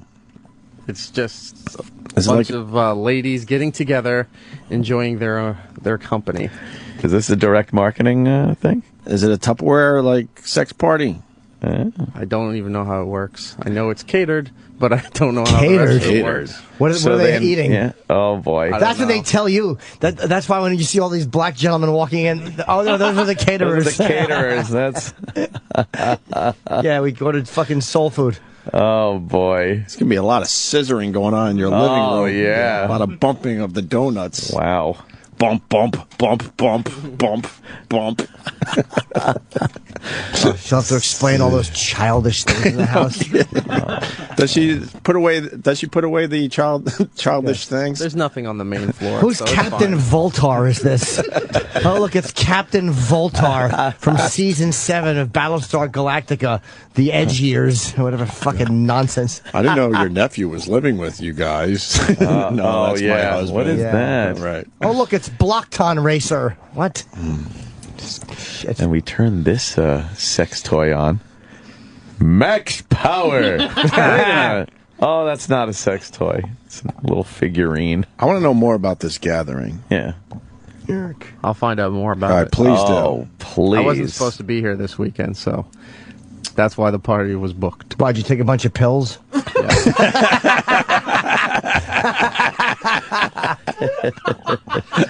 Instead of calling 911, she sent out Evites.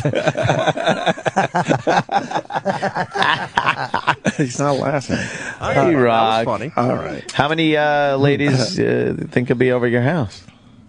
I think 10. 10 ladies. Where are you going to be? I don't know. I gotta probably go to the movies or something. 20 tits if everyone's happy. Yes. Wow. So you're movies. Not going to stay there? You're just going to shuffle off to the movies by yourself? Yeah, probably. You should be at the house, and then occasionally you pop in, say something funny, charming. Yeah, come down. Yeah. Yeah. How are those pussies doing, ladies? Right, Just come down and wreck the mood, clapping. Hey, can I borrow something I could shove in my ass? Yeah. Yeah, fun shit like that. Yeah. Sure. You got any? You got any? Of course, that's being marked. You ought to come down. You ought to come down down and embarrass her by asking like that. Seriously, like, is there anything a man could put in his backside? Yeah. That you could strap in What do there? you got there? I'd like to do a little shopping. You look around. Yeah, you smell all the items. Oh, yeah, that'd be good. Sniff them all and go, did you use this? Yeah. Has to demonstrate. Yeah, asked to see a demonstration. Yeah, the cat jumps up on the table. He goes after one in particular. You're like, oh no. Do you think they talk? Do they have sexy talk, or is it going to be like, I don't know. Tell us what Eric's like. I don't know. It was new to me when this whole thing was booked. Oh. Nice. Well, Erock, want to hear more vagary from Erock. I love it. Exactly. Well, do we have any women out there that have gone to one of these sex fucking parties? Let's stick to, do we have any women out there? Yeah, exactly. Sex toy parties. Yeah. Hey, I want some blueberries, please, sir. Thank you. Thanks, man. Holy shit. We should break because we got Rob Delaney coming in here. It's like he mixed a salad with his he just head. checked in, too. All right, we got to take a quick break. Rob Delaney's next. We'll get back to Erock and the sex toy party. And I got a communique from the Imus show as well. So, Rob Delaney next, though, first. The Opie and Anthony Show. Opie and Anthony. On Sirius XM. Sirius XM. This is the Opie and Anthony Show. Got Rob Delaney coming into the studio. Yeah. Voted pretty much the king of Twitter. Twitter king? You're the Twitter king, Rob. Yeah. Voted the king of Twitter, Rob Delaney. Take a seat. Hey, pals. Up on the, how you doing, man? All right. Playing Caroline's? Yeah, tonight through Sunday. Nice. I assume that because Greg Charles is with you. Yeah. Yes. Every time we see Greg Charles. The wonderful Greg Charles. Yeah, you know what? He really takes That care guy. of us, so I should shut my mouth. But you just see, Greg never moves. Good. He does smell good. Yeah. But you never see him. He's just always kind of like lurking like a lawn jockey. Like you walk into the lobby and there's Greg Charles. You're like, someone's here. Drinking something. Yeah, drinking Who some are you beverage. kidding? Right. What a creep. Have you done the gig before or no? Never. I've never been in the building. Caroline's? So I'm excited to do it. You've never done Caroline's? I never have, yeah. Wow. I don't know why. You know, there's some places you just don't do Right, them, right. and then you do them. Yes. Is this your first New York trip or no? No. Wait, where are you from originally? I grew up in Boston, but I went to NYU, but I've lived in LA for the last 12 years. Oh, shit. Okay. What'd you major in? Musical theater. Can you sing? Oh, yeah. Yeah. I don't know about necessarily. But, yeah, no, I really did. And I know people hear that now and they're like, for real? And I just did. That's what I studied, except my senior year, I started going to see comedy, and I was like, I don't want to do musical theater anymore. But then I started to get jobs in musical theater. But then I was in a big car accident, and when I got out of that, I was like, I'm just going to do comedy. Really? Mm-hmm. How bad was the car accident? Real bad. I drove into a building. I drove into the Department of Water and Power in L.A. Very fast. Probably a stout building. Yeah. That sounds like, you know, it's not like the Little Pigs it wasn't like house or anything. Pop-up Quonset hut. It was an actual stone built. There was mortar. And so I drove into it. And why? I was drunk. I don't remember doing it. I was in a blackout, and I got sober right after that. I had been trying to quit drinking for years, and then I did that, and I was like, I'm gonna get sober. And then after I got out of jail and hospital and wheelchair, I was like, I'm gonna do. Wait, jail and hospital wheelchair. Then I what were the decided injuries? I broke both my arms pretty badly, and my legs. They weren't broken, but they were in like. These leg thing. I couldn't bend my knees because they did surgery on them as well, and so I was a mess. I was in jail in a wheelchair, covered in blood. My penis and testicles would expose themselves periodically in jail when I slid out of my wheelchair. Boy. And yeah, but then once I got better, I said, "Oh wow, I'm alive," because it was sort of a surprise. Then I decided to start doing stand up. How long were you in jail for? Not long at all. Not even 24 hours. Because they were like, then I had a court date, and the judge said, how was jail? Do you like it? And I said, I didn't care for it. He said, because you have to go back, or you can go to a halfway house and rehab and all that stuff. And I said, I'll do that. So for 4.5 months, that's where I lived, per the state of California's orders. And it was great. I actually enjoyed it a lot. How long ago is this now? 11 years ago. Oh, wow. Yeah, so it's a ways back. Did you have fun at least the night you were I did. I totally did. As long as you got that to I remember the night, too. I remember there was a girl named Juna at this party. Like, that's a fun name. And, and I was like, I like you. and then she was like, well, just go stand in that corner. And I was like, okay. And I remember I had a big, I had like a solo cup, like having a keg party. And we drank all the beer. Then I like drank all the wine. And then I took a bottle of bourbon and a bottle of vodka, and I just poured it up to the top. Which, if you don't drink, I'll just tell you, that's not actually a drink. That's not a cocktail. And I drank that all the way down. And then I remember halfway through my second one, my brain just turned off. Yeah. But my body didn't. My body was like, no, we should still party. And wow, that's bad. Anyway, that was all a long time ago, and I'm glad that it happened because it led to me being here with you guys today. Yeah, we're just getting to know you. One blackout stories are amazing. One other question: did they ever tell you how fast they think you were going when you hit the building?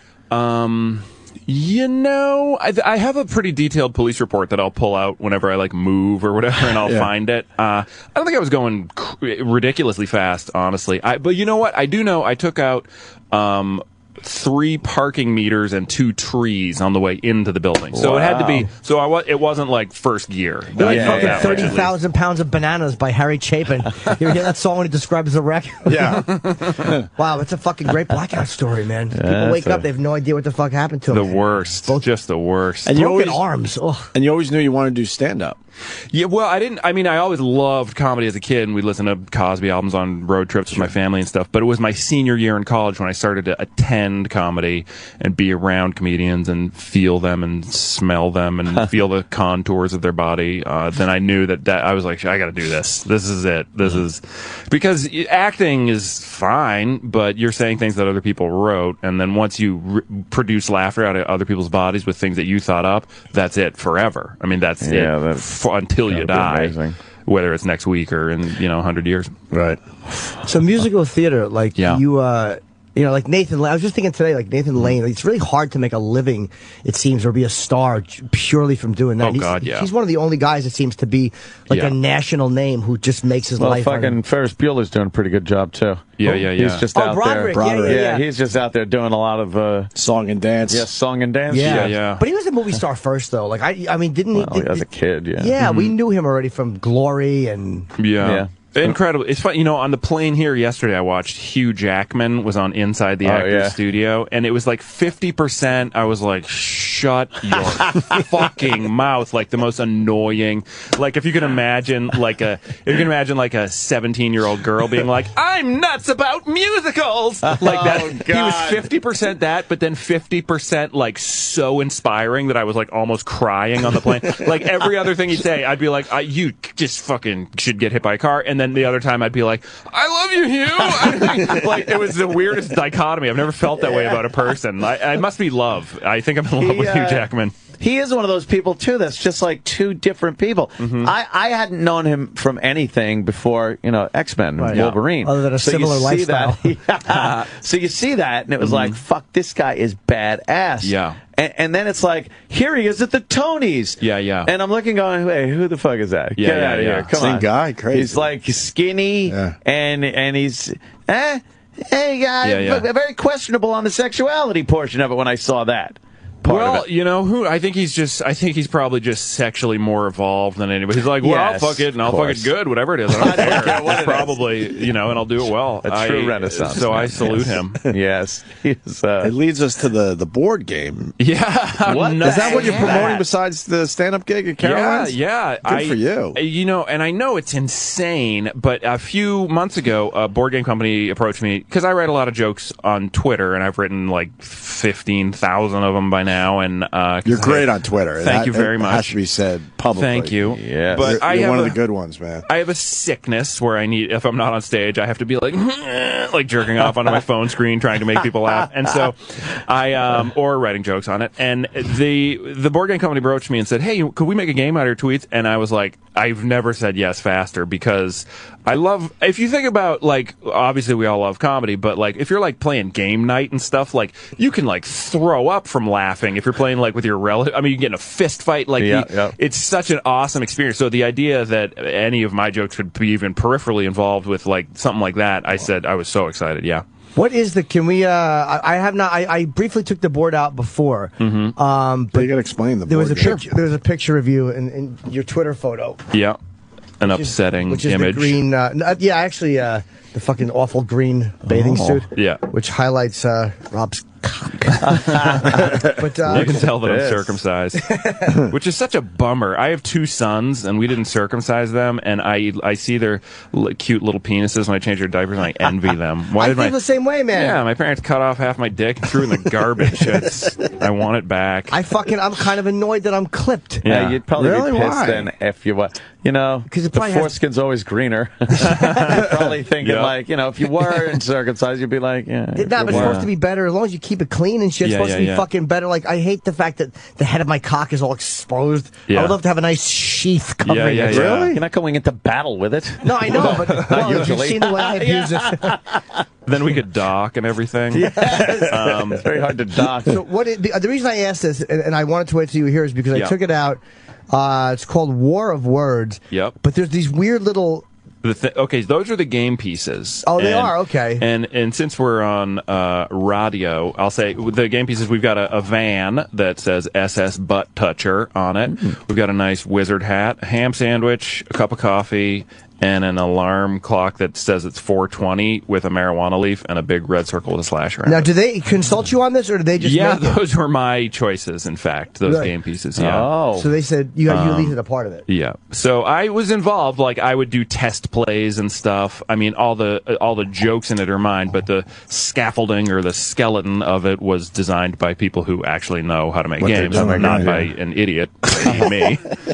But yeah, basically you just roll a dice, and depending on what you roll, it decides if you're going to like have to finish a joke of mine, if you're going to have to try to one-up it or tag it or whatever, and things like that. So, and there's a subjective element where the people watching or playing with you can be like, yeah, no, Rick's was better. Even if it wasn't, you can just be like, fuck you, I prefer Rick. So that's what the good stuff. So if you're playing with your mom or whatever, she might wind up slapping you because you picked your Aunt Susie instead of her. Then you got to me, that's a game. Yeah, and then you punch your mom. And any game where you're not punching your mom is a shitty game. That's why, like, have you ever heard of Candyland? You haven't, right? That's because you don't punch your mom when you play. That's an old classic. Yeah. Anyway, Chutes and Ladders. I love Chutes and Ladders. Oh, Drat. Poop Chutes and Ladders. Maybe. Yeah, Parcheesi. Who hasn't called their grandmother a cunt over a game of Parcheesi? I wish I could say I hadn't. So, okay, there's 3 different colors. Okay, so people will land on a joke and then have to finish it? Yeah, and then the cool part is there's just a fat deck of my cards, which you could even just take into the toilet and read. You know, there's 3 jokes per page, and or I guess card. A card is like a tiny page. Yes, it is. That's wow. That's a lot of jokes. Yeah, there's a lot of jokes in there. Cool, man. Fuck. Yeah. A board game. And It's very great. basic. Bananas. Somebody sent me on Twitter. They were like, somebody was like, I've been trying. They were like, first of all, fuck you for making a board game, and I said, you're correct. Fuck me. Why did I do that? And then they said the only other comedian I could find who did that was Rodney Dangerfield, and so that's that'll work. That's You're in fine good with company. Me. Yeah. What was his board game? Was it like I don't get no respect? Yeah, no I'm respect. sure it's called Get No Respect. Yeah. By Milton Bradley. Milton Bradley, play the Rodney Dangerfield game. See if you can get respect from your boss. Right, exactly. I landed on Dr. Vinny Bombaz. Yeah. Oh, there it is. Is there a commercial for it? And of course it's called No Respect. No respect. It had to be No Respect. His album, he had a double album, which was very funny. Find the it was commercial. called No Respect and Son of No Respect were the 2 records on it. It was like a Masterpieces. Really? It's hilarious. Fucking masterpieces. Our claim to fame, we got Rodney High. Wow. Yeah, Yep. back at NEW. Back at WNEW. Oh, right. A guy That's that works amazing. here for another radio show, Stinky, would bring our guests into the stairwell, and Rodney partook that day. Yes. His albums you can just listen to right now in 2013, and it would just lacerate anything else. Just so amazing. We went and saw him. He performed at Avery Fisher Hall, and what did we have in 2001 or something? Somewhere around there. And me and Florentine went just to be in the same room with him, like because he was at that point. Remember, he was like, it was hard to understand him because he had he smoked a lot of dope. He was starting to slow down. Yeah, he was starting to slow down, but fucking just seeing him in that room and watching him, you're like, it's Rodney. I heard a You should story. have him on again. I heard a story. His wife started feeding him the jokes. Oh, through his earpiece? And Yeah. through an earpiece, and he was still killing it. Because he was at a point where he wasn't remembering his shit anymore.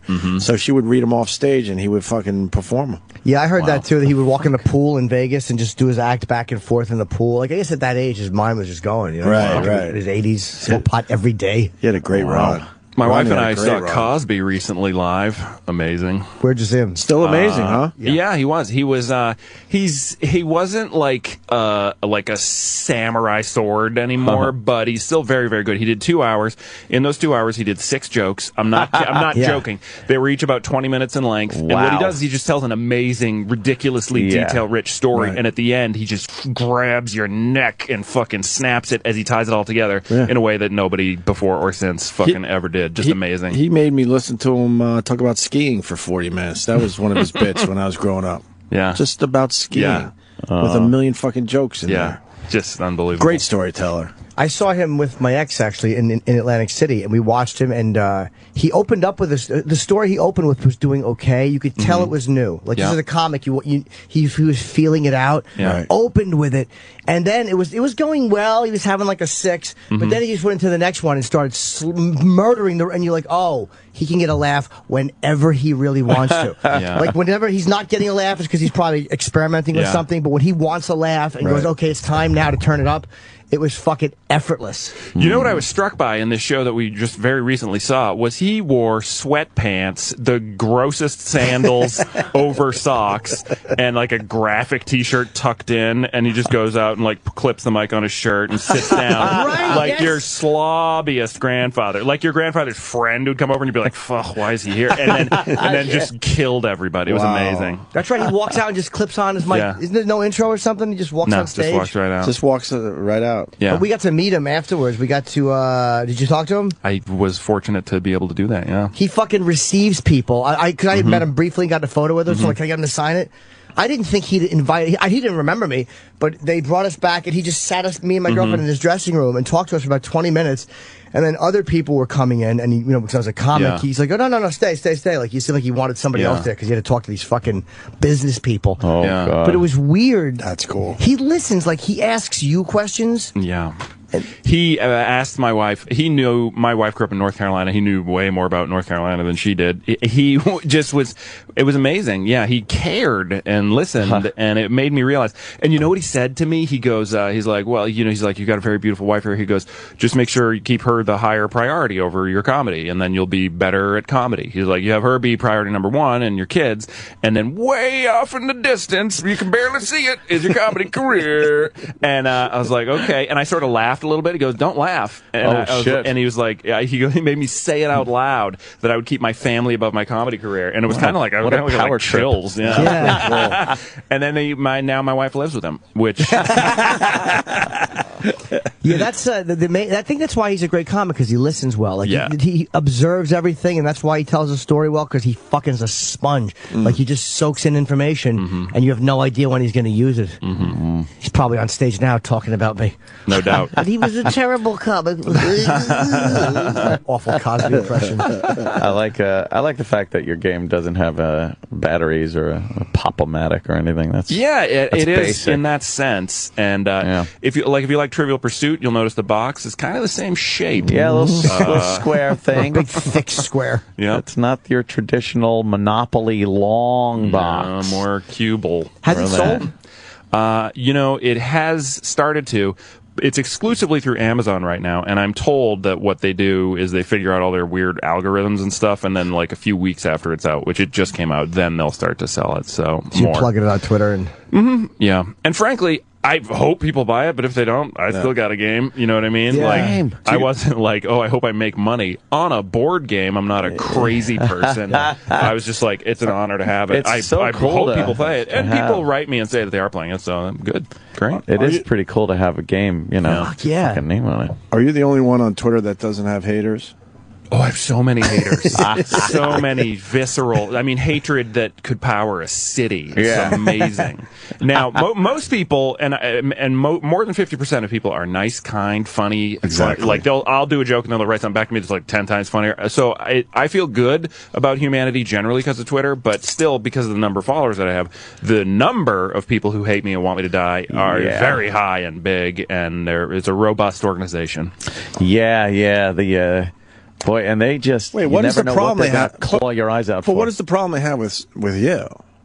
Why? Oh, last night somebody wrote me.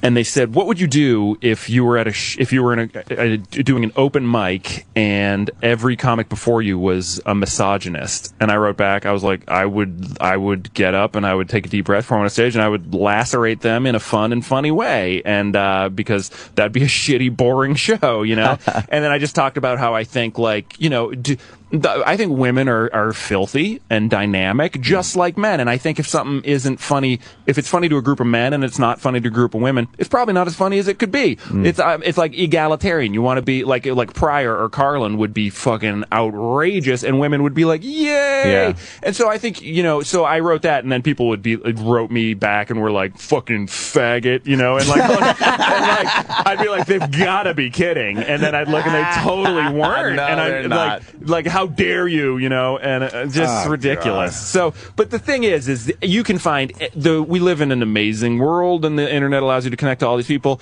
You can focus on the scumbags, of which there are myriad, or you can focus on the good people. I try to do that more, because there will always be garbage people, but fuck them. They can choke to death. I think it's a pretty accurate depiction of society. Yeah, you look at the numbers and think like, I bet there's that many scumbags per good person out there. And how many followers you got now? Like 850,000. Heading toward a mill. Wow. 59? You're about to, It's a funny account, too, man. 860. It really is rare that I read Twitter and laugh out loud, but there's been a few things you've written that I was like, fucking... Like I just laughed, and I don't laugh out loud at tweets ever. But thank you. And your avatar is just famous now. It's disgusting. It's just famous. You can't change that one. Well, that damn avatar pops up everywhere. Well, that's the thing. A lot of guys will write me and be like, "Hey, I want to follow you, but I ain't looking at that fucking picture." And I'll be like, then you'll never follow me. I mean, the more people hate it, the harder I affix it to my profile. I never understood that too. I ain't fucking there'd be a funny video you want to put a link to from YouTube or something like that, and there might be something maybe a little homoerotic at the beginning of it. But the payoff is there. It's something, and it's like, dude, I made it through 2 seconds of that. I ain't gonna watch that fucking homo shit. Wow. And you're like, I don't have mirrors in my own bathroom. I don't want to see my own penis. it's like you're missing out on something that has nothing to do with you being a faggot. Don't worry. Oh boy, don't worry. Doesn't that seem exhausting? It does to seem live that exhausting. way. Yeah. I do it with black Relax. people though. So you know, we all have our crosses to burn. Yes. Yes. They're telling us, is Crispin here? Yeah, we Yes, got I just Crispin saw Glover. Crispin Oh my Glover. God! Oh, there he I can't is. even believe it. He's right outside the studio. Oh, I What's love up, him so Crispin? much. He looks great. He He's looks like a amazing. professor. Should we just bring him Like in? an What old should- professor. Do we need how- to break? Should we break? Do we have to just break? take a single. All right, we Take a should take single. a break. All right. Let me plug Rob properly. RobDelaney.com, DELANEY, and obviously Rob Delaney on Twitter. He's at Caroline's tonight, tomorrow, Saturday, Sunday. 212-757-4100, and really funny. I walked in and saw him at the cell last night. He was fucking murdering. So So were you. very Yeah, you fun. went right after that me. crowd was great. fantastic. They but really were. you were killing when I walked in. And, Thank you so much. Thank you so much, brother. Really, really funny. And Rob for having Delaney me. on Twitter, of course. Yes. Thanks, gentlemen. All right. Thank you, Get sir. back. Crispin Glover next. You're listening to the Opie and Anthony Show. The Opie and Anthony Show. Sirius XM. And now back to The Opie and Anthony Show on Sirius XM.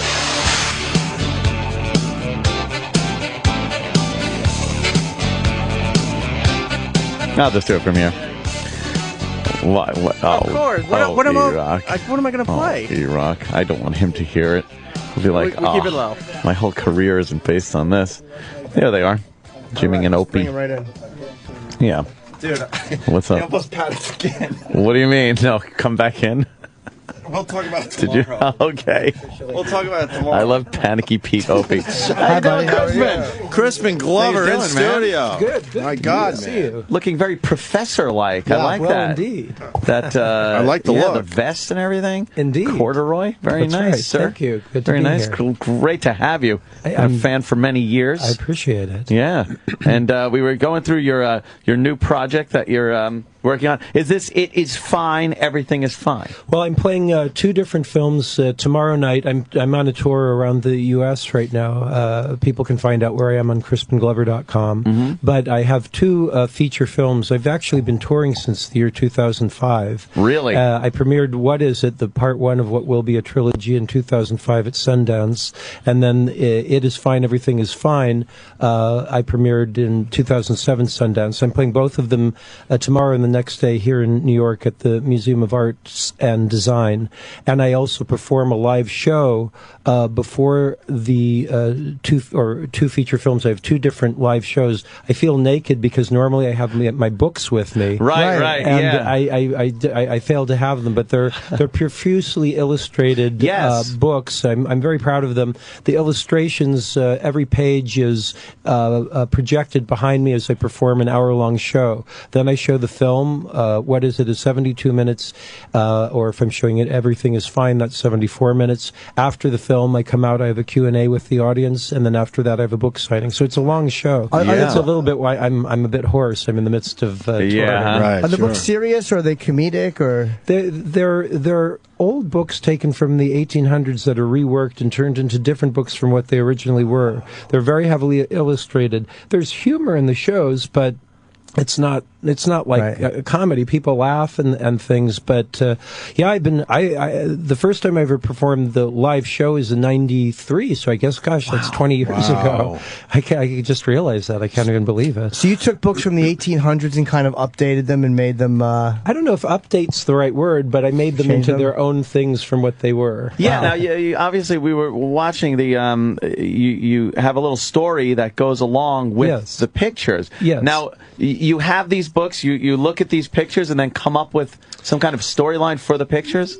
Yes. I mean, different books came in different ways. I made about 20 of them over the years. Most of these are old. Most of them were done in the 80s and 90s. And I've utilized it as a way to tour with my films to self-distribute the films. And I have recouped on the films, but really the way I've recouped is 50% by the live show, 25% by the box office from the films, and 25% by the book sales. But it's work. It gives a live aspect to just watching a movie. And now they get to see you live, have a Q&A. And I have a genuine interaction with the audience, and people come back. I've had many people come back for many shows over the years, so I have a genuine relationship with the audience. The first film, What Is It? Which I usually play the second film first for various reasons, but the first film, What Is It? Most of the actors have Down syndrome, but the film isn't about Down syndrome at all. What it really is my psychological reaction to the corporate constraints that have happened in the last 30 years of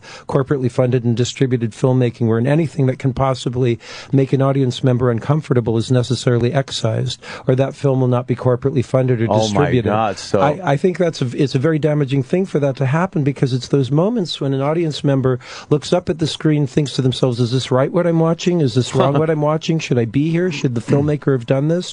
What is it?" And that's the title of the first film. What is it that's taboo in the culture? What does it mean when the taboo has been ubiquitously excised? I think it's very damaging, because when people are asking questions in the etymological term of education, meaning to learn from within, there's real education going on. And instead, I feel like what's happening in our corporately funded and distributed film industry is there are not questions. And what's the opposite of education? It's more indoctrination. It's propaganda. Yeah, exactly. Well, let me ask you, that's an interesting point of view, too, about what's making people uncomfortable. There's been a raging controversy with what is appropriate in comedy, like to make fun of, whether it's racism or rape or anything. Do you think there's anything that people shouldn't make fun of in comedy, or do you think it's all fair? Well, it is a complicated issue, and my film deals with some of those issues in different ways as well. Ultimately, I think of it more having to do with acting, where it's inappropriate for one person to play another kind of person, and it's understandable because there has been a terrible history which can really lead to horrible things. But I mean, ultimately, I believe everybody should be able to play everybody. But I mean, art is complex. You could say that the most horrendous things are still artful. So it's a question of what your purpose is, really. You're right there, because if you think of and look at Tom Hanks playing Forrest Gump, right, that's completely acceptable and looked at as a very dramatic and wonderful thing. But then if you take somebody that's known as an offbeat prop comic and they play that part, it might look exploitive. And you're trying to make fun of it instead of trying to kind of In the film, What Is It? The actors that have Down syndrome are not necessarily playing characters that have Down syndrome, and that in of itself strangely has a taboo quality. Absolutely, If you see, sometimes people think that I'm saying that it's taboo to have actors with Down syndrome in a film. It isn't. You'll see that in television shows, but what you won't see are actors with Down syndrome playing characters that do not necessarily have Down syndrome. They always play someone with Down syndrome. And on top of that, if somebody with either a developmental disability or a disability is playing a character, for the most part, they're playing a benevolent character. Yeah. And I mean, that's fair enough. There's plenty of people with disabilities that are benefactors to the society.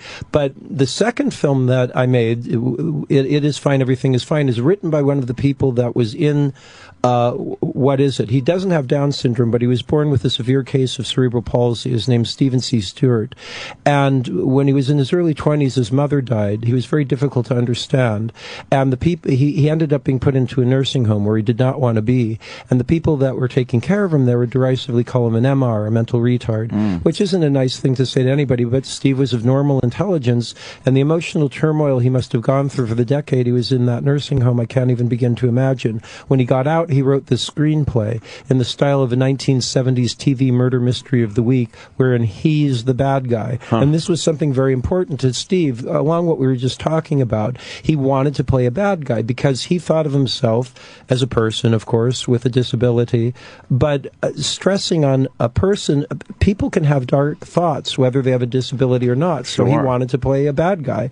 He considered himself he would have called himself a handicapped rights activist back in the 70s. But this film, when there's something about that he wrote it in this genre style, as opposed to a standard autobiography. It brings out certain truths in his lives that really, when the whole trilogy is done, this film will be the best film of the trilogy. But not only that, I feel like it'll be the best film I'll have anything to do with in my whole career. I'm very passionate about the film. Don't you feel you're giving people much too much credit? Because this could be interpreted as your intentions being, kind of not...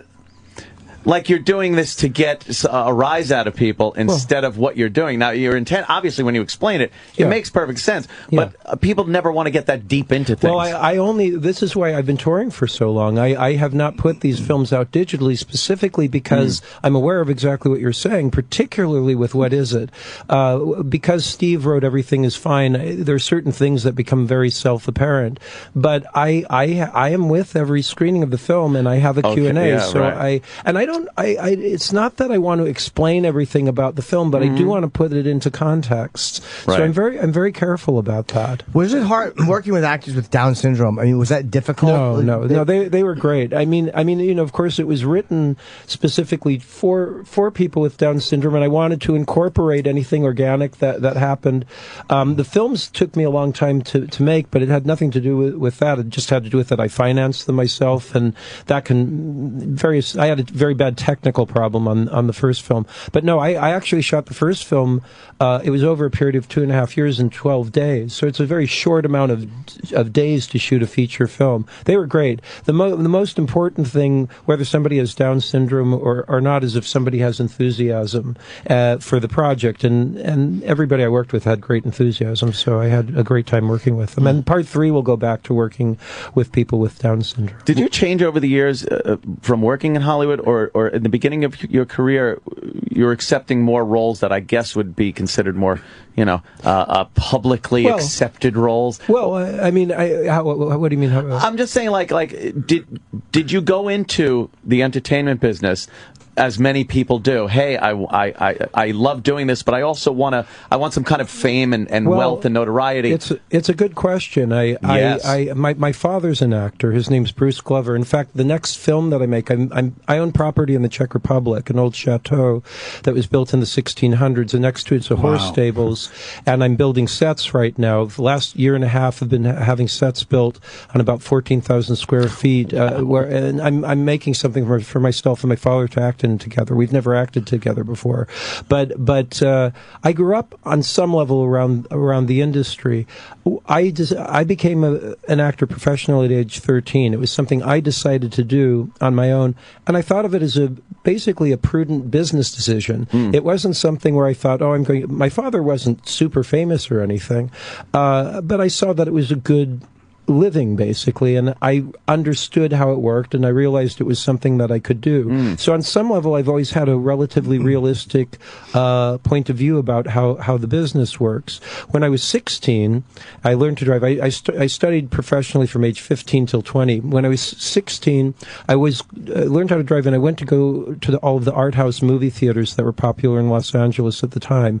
And this was 1980, and most of the films that I was seeing were films from the 1970s, 60s, but films from the 20s, 30s. But what I was noticing were these great films that were asking questions, and I was really excited about that. And I thought, what a great form of art to be entering into. What would be an example of one of those movies? Because I'm trying to think. I don't know. 5 Easy Pieces with Jack Nicholson, Easy Rider, 2001: A Space Odyssey, Clockwork Orange.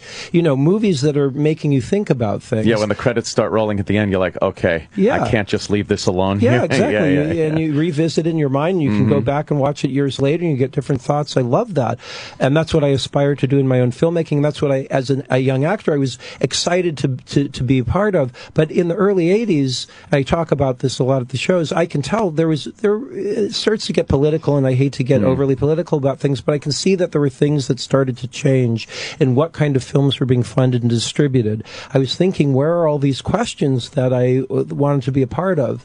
And, I can go into a lot of detail about it, but it's really taken me to make my own films to feel satisfied about it. I think sometimes there are films that still ask questions, but for the most part, right now, we're in a pretty highly propagandized culture. Do you think that they ask? It seems like what films do now is they ask a question, and then they give you. They ask what they seems like a tough question, but then they give you a very palate-pleasing answer by the end of it. Like, they don't ask anything tough, but they might go into the guise of asking a tough question, but they answer it for you in a perfectly acceptable way. Well, I would say virtually everything is propaganda, and what I mean by that is if there's a real question that's going to cause people to genuinely ask things that could possibly hurt corporate interests, those questions will not be film will not be funded or distributed. I mean, I've started to say this in kind of a vague outline of what I would say the main force of U.S. Corporate propaganda is to essentially make people in the United States feel relatively comfortable with the concept of wars abroad and killing, various nations, as though the United States was a moral police force around the world, and that's the main thrust of everything. But you have to look at metaphor. So it's not like those films say it directly. Right. It might be done as a lone vigilante movie or a superhero movie where the concept is that this is a really good force and there's these outside elements that are bad forces. And if you look at other countries, there are not so many countries that do things like superhero movies and that kind of thing. It's a weird topic for me to get into because I do work in the industry. Right. And I mean, I've certainly been part of what I would call this propaganda.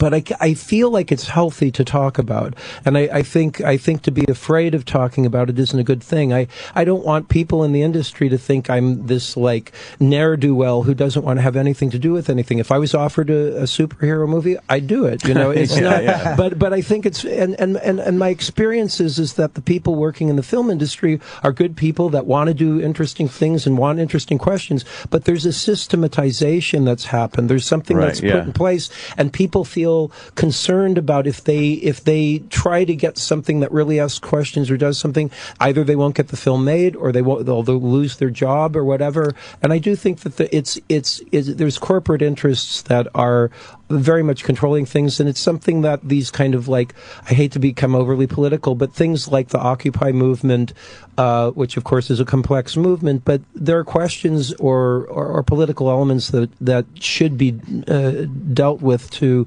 probably reform how money in politics is how money is affecting politics right now, which ultimately is that corporations have a lot of control, including our media. Over everything, pretty much. Yeah. But there is room, though, a lot of room for films that do ask questions and aren't just corporate propaganda. I don't think they're as the big money makers. They're not the major. This is something I disagree with. People often say, well, the kinds of movies, the reason that they're funded is because this is what people want to see. That I don't agree with that. I think that the reason that the films are funded and they're highly distributed is because they are corporate interests. So therefore, people go see them. If the same kind of money was put into a movie and distributed, then people would go see them. And I say the last 30 years, for example, something like 2001: A Space Odyssey or The Godfather, or Clockwork Orange or Full Metal Jacket. These are films that did well. They asked a lot of questions, but there was a shift in what was funded, starting somewhere around the 1980s. And I mean, 2001: A Space Odyssey, that's a pretty obscure, very odd type of film. It's incredible filmmaking. It's my favorite kind of filmmaking. But that was not just some small independent film. That was an MGM giant studio film. There's a shift in what's being funded, and it would be nice if things would shift back toward that. I don't see that happening right now. Not right now. I think it's all cyclical at some point, though. It will come back around. Wax things and wane, kind of change like that. What do you think about your image in Hollywood and stuff? Because people would call you at the very least eclectic many times in the projects you've been involved in. Yeah. Does that bother you, or no? do you think about it? Like eccentric is something I hear a lot. Eccentric meaning the not following a mathematical term, meaning not following the straight line, which is fine. Artistically, I like to go into areas that are unusual and thoughtful. I'm okay with that, and I get more concerned in terms of just within the business that people will think I'm like this kind of person that would be difficult to work with. That I don't like. But that isn't the case. I've been working for over 30 years. I've worked with many people over and over again. I as much as I have questions about these things, I'm very grateful to be part of the film industry. It's let me fund my films. It's let me have the time to tour with the films and meet the people that are interested in what I'm doing. So I do get concerned about that. I know that on some level my public persona is that of this kind of almost psychotic person, and I'm not. But I've never really gone out on like some public relations tour to try to fix that. I've always been relatively comfortable with it because my artistic interests go into areas that I want to go as whatever it needs to be to get to some interesting, thoughtful place. Right. But as far as business, I mean, I made these films, I tour with these films. I have to be very centric as a filmmaker and as a business person. So in reality, I am a centric business person and eccentric perhaps artist. I think people have the impression, though, that you go into a business meeting and just start bouncing off the walls and whatnot. Probably. I mean, that's what probably people think. But how would I have that? How would you get to this point? Or worked as long as I have? How would you dress yourself in the morning? That's right. Exactly. You should put if you do put this stuff online or release it on DVD, because you like to explain it at the end. Would you have some kind of an explanation in a video where you could put online where you could kind of have that feeling to it? I don't foresee that. Do it. The trouble now with digital, and the music industry has been, the CD industry specifically has been decimated because of piracy, and I'm concerned for the corporate film world. I wish there was this is an area where I really wish they were going in and to the politicians and saying, come on, let's get some laws figured out about how to regulate this. Of course, it would have to be international, but I'm concerned about what will happen in the future. I can recoup on my films, which everything is fine with a $200,000 budget to get to a 35 millimeter print. It has a great production value for that. I'm very proud of it, but it's a very relatively low cost for film. I've been able to recoup, but when you're talking about tens or hundreds of millions of dollars, if piracy gets to the point where people can just download a high quality film in seconds, why people justify that and they go, okay, well, I'm going to do it. How will the film industry then recoup? I don't understand. They always find a way. It's really weird. Like with Lars and Napster, they found a way. Like they always it gets pirated for a while, but then they always find a way to put a digital stop to it. But it didn't because I mean the CD sales have essentially stopped. The way musicians make their money now is by touring. Right. It truly switched that industry around, and I'm touring with my film, so that's again how I'm doing. But I wonder what's going to happen once you can get a 20 gigabyte full bodied film downloaded in seconds. why would anybody go pay for the same thing when they can just get a digital theater at home for $1,000 and the rest of the life they're set to have free entertainment? I mean, are CD sales suffering, or is it because I know CDs themselves are doing terrible because the clunkiness of it. Yeah, but is the music sales meaning like? I always thought artists would do well on iTunes because there's so little overhead. I think it's making a little bit of a comeback. Yeah, because there's no overhead whatsoever. But there are a few years where Crispin Glover's point is accurate. I think it's. I don't. I mean, I'm not an expert, but I think it's okay. It isn't at the height that it ever was before, but also you have to figure it is different with music. You can make an album relatively inexpensively. I mean, of course, you can spend a lot of money on an album, but you don't have to. Whereas even the least expensive film, you're going to spend a lot of money. Right. So it's like if DVDs start becoming, or the digital download for film becomes free, and somebody's trying to justify whether they're going to spend $20 on a DVD or just download it on some site, and they don't have to pay for parking, and they can project it digitally at home. What's the choice? And no one's going to make a movie for $200 million. Is your point? Well, why would you do that? Yeah, I mean, the risk would be too great. I would think. I mean, I don't know. I'm part of the industry. I want it to be okay. And then, of course, my own concerns about my films. But this is a big part of why I personally have no plans to put it out digitally, because it would just.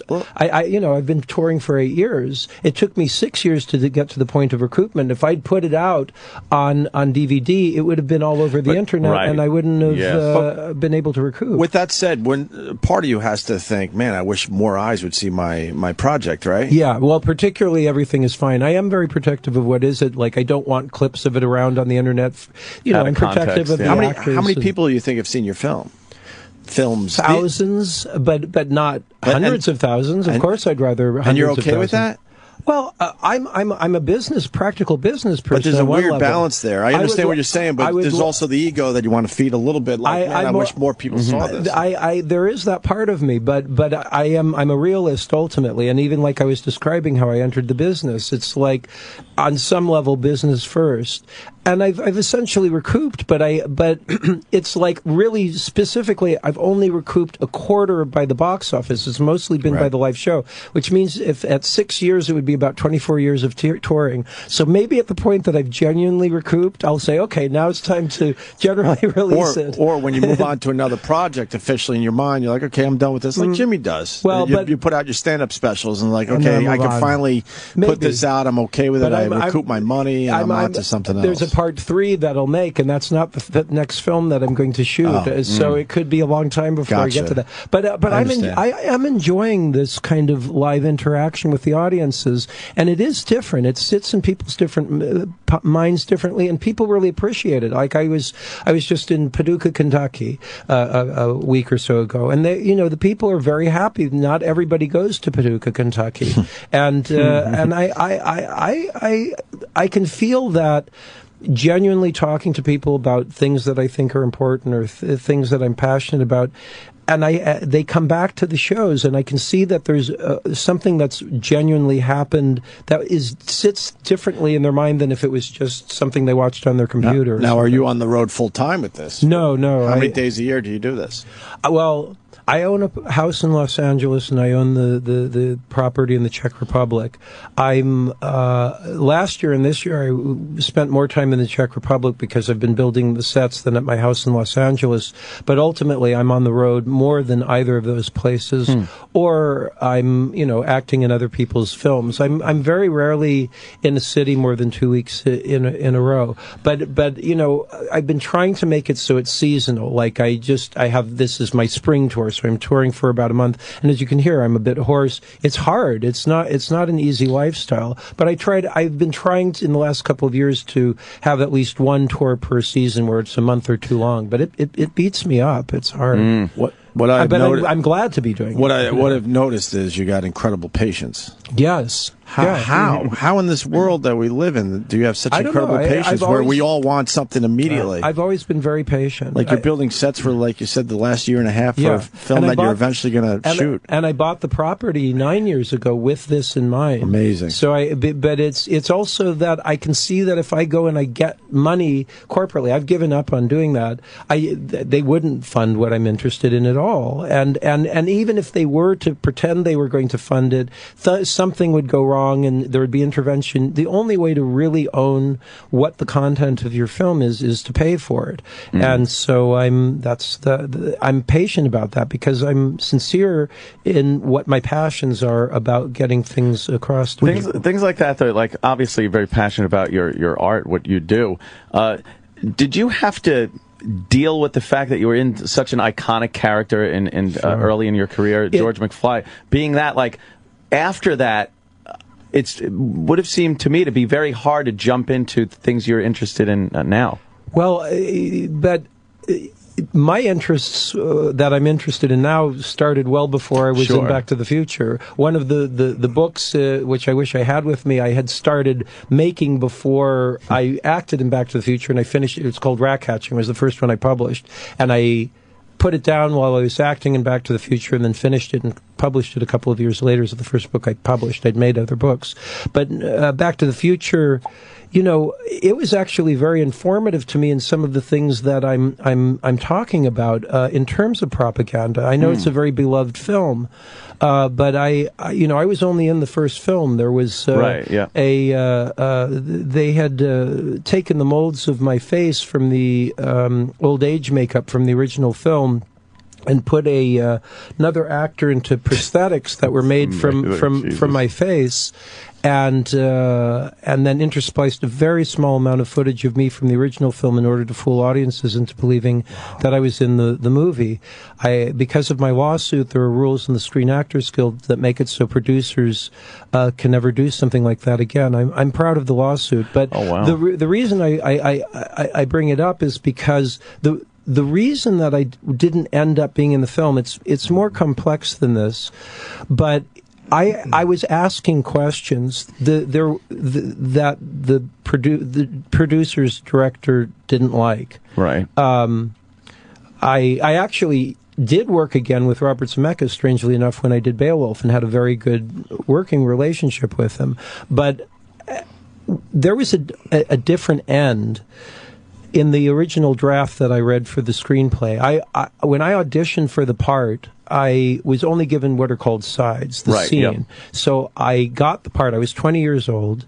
I got the role. My agent told me I'd gotten this part, and I didn't really know everything about it, and I said, well, maybe I only knew that there was this other part that I was the scene I was doing the scene with. I said, well, should I go in for this other part? That seems like that could be a good part. He said, no, you don't understand. This is a really interesting role. You're going to be playing the older versions of this character in a different time period. And I thought, wow, I said, that's fantastic. I said, yeah, great. Let's close the deal. You know, it's this big Universal Studios produced by Steven Spielberg and directed by Robert Zemeckis. So great. So, but, you know, I was a serious actor as well. So when I started actually analyzing the screenplay, once we were involved in the project, I had questions about things. And there was a different end. I won't go into so many details about it, but I had questions about it, and it did get changed. And I think there are other people that had questions because there are things in it that could, particularly in this day, be thought of as, well, offensive. And those changes happened. It had to do with money and what people were doing, the characters were doing with money. But I didn't stop with it. I said to Robert Zemeckis, I thought it was not a good idea for our characters to have a monetary reward, because it basically makes the moral of the film be that money equals happiness. And you know, by having there were various things that were doing it, but by having the son character cheer by having a truck in the garage, what I was arguing for was that the characters should be in love, and that the love should be the reward. By having any kind of monetary element as a reward, it makes it into a reward. I still feel the same way. I would like the film a lot better if there was no monetary, there could be signs of maybe monetary change would happen, but it was more important that the characters were in love. I would feel much better about the film, but by having those monetary rewards in it, it was a propaganda. And Zemeckis got really mad at me when I said this, and didn't he yelled at you? He yelled. Yeah, he was, wow. It's kind of odd discussing a film that old at this point. But didn't you see at the end the characters? They were more in love. I think, especially your character and the wife. They did seem to be. But my argument is that part was good. I was all for it. But I think it pollutes it. Do you think the money could have been a peripheral effect of the happiness that they had? I think it's a bad message. Really? I do. I think because that's propaganda. That says to people, go out and borrow money for banks. This is a big part of why the film was successful, because the corporations knew that it had that moral element in it. Mm-hmm. Maybe. I would also argue, that's only because they knew that was in there, therefore they can feel comfortable in funding it and putting a lot of money into distributing it. Maybe if that wasn't in there, Zemeckis and Bob Gale would have not been able to sell it as readily. I don't know. But what I would still argue is that if that wasn't in there, and the only part that was in there was that they were in love, and that film still did get distributed as highly as it had, and have as much money behind it, I still think the film would be loved, and it would be, personally, I think it would have a better moral. Why do you feel, since the character in there wasn't Crispin Glover, it was George McFly, do you feel you have to inject part of your I was 20 years old. Okay. I was a young idealist. I wouldn't do that now. I wouldn't do that. You wouldn't. Well, at that time, I didn't even know. It was like I'd been in a few films, but not that many films. And I'd been in acting class where we did improvisations. I came up with scenes and thoughts. So I thought it was okay to be asking questions like that. Right. Now I understand very specifically that, there's a lot of money and people have gone through a certain amount of troubles. And Zemeckis, I'm sure, kids asking us goddamn questions. We're losing money here by the day. Right. Well, to be fair, I wasn't stopping production. Sure, we were having a discussion during the time, but it's still. I wouldn't do that now. I fund my films with working in corporate movies. I wouldn't. I know how things work at this point. Why I was bring it up was because it was informative to my thought process as to how propaganda does work, because I had this very early experience, and I was, it caused me to not be in the sequels on some level. I'm sure it's complicated, but and then there was a lawsuit. It was very specifically not a legal thing. I mean, you can just say it's not a nice thing, but it's not a legal thing to do either. So this informed me that if you question propaganda, it has serious consequences. Can I ask you, when you mentioned Robert Zemeckis, when you talked to Zemeckis about what you thought that should have happened, how long into your explanation did you realize he was not happy? Did he hear you out, or did he interrupt you and go, look? Well, it's a long time ago now. I remember one conversation very specifically, but what I am forgetting is that there might have been two parts to the conversation, because there was some part that I'm not going into the detail about that was changed. And it might be that then I continued on because they changed one thing, and I said, but there's still this monetary aspect. And so he probably was not happy about it. Right, they'd already done a change, and I think, but I'm forgetting now. It was that part was a while back. But it's also, there's also a part when you're working on a film that on some level, it doesn't happen every day, but you do become passionate about things that you want to get done. It's normal for actors and directors, not all the time, but it's relatively normal to say, look, this is really important. You speak it out passionately, they speak it out passionately, and then you say, okay, that's fine. Then you shake hands and go. But you can have passionate conversations, and it doesn't mean necessarily that it's going to turn into some terrible thing years later. But I mean, and my experience in the business has been good. That would be the one real exception. That wasn't good. That was not a pleasant thing to have happen, because people still believe that was me. And the reason I had the lawsuit, it was the primary reason that I had it was I just wanted people to know that I wasn't in that. That wasn't me, because I didn't. If I had played that part, I would have played it differently. Right. I didn't like the way that guy played it, and people think that's me. I didn't either. Well, I mean, you know, I mean, it still gets to me that there's that confusion, and what way is there to let it be known other than do that? So even still, that's why whenever the issue, anything about that's brought up, now I do talk about it. I'm talking about it more also because there's one fella, he might have even been on your show, I'm not sure, Bob Gale. Yeah, Bob Gale was on. Yeah, I think I listened to it. And on your show, he lied. He lied about some. Yeah, and you guys automatically believed what he said. Oh, man, reconcile it, please. Well, what he said was that I had... let me just be specific and let me think. He said that I had asked for the same amount of money that Michael J. Fox was getting in the film. It's total fabrication. The reason that he's doing this is because he wants to throw the track off of the conversation of that what they had done was illegal. So he's trying to justify as to why it was good for them to do this illegal thing. And so then people automatically believe, I remember what he said specifically was that then I had called back after the thing was in production saying, I want to do it or something. Oh, right. And somebody corroborated and went, oops, or something like that. It was like, I didn't do that. I actually did work on a different film at the time, a John Borman film. But what happened in the negotiation was I actually wanted to be in the film, but the offer was less than half of what Leah Thompson and Tom Wilson, who had similar-sized roles. Sure, yeah. And it wasn't fair. My agents didn't think it was fair, and it was a sequel. I got paid the same amount or more than what I was being offered for Back to the Future to do this other film. So it was just like a monetary, and of course this was a gigantically well-grossing film. Huge, but it's also why did they do that? It's because I read a great book I recommend anybody read called How to Win Friends and Influence People by Dale Carnegie. I only read it like in the 2000s. I wish I'd read it when I was like a teenager. But one of the things that he really illustrates well is don't prove people wrong.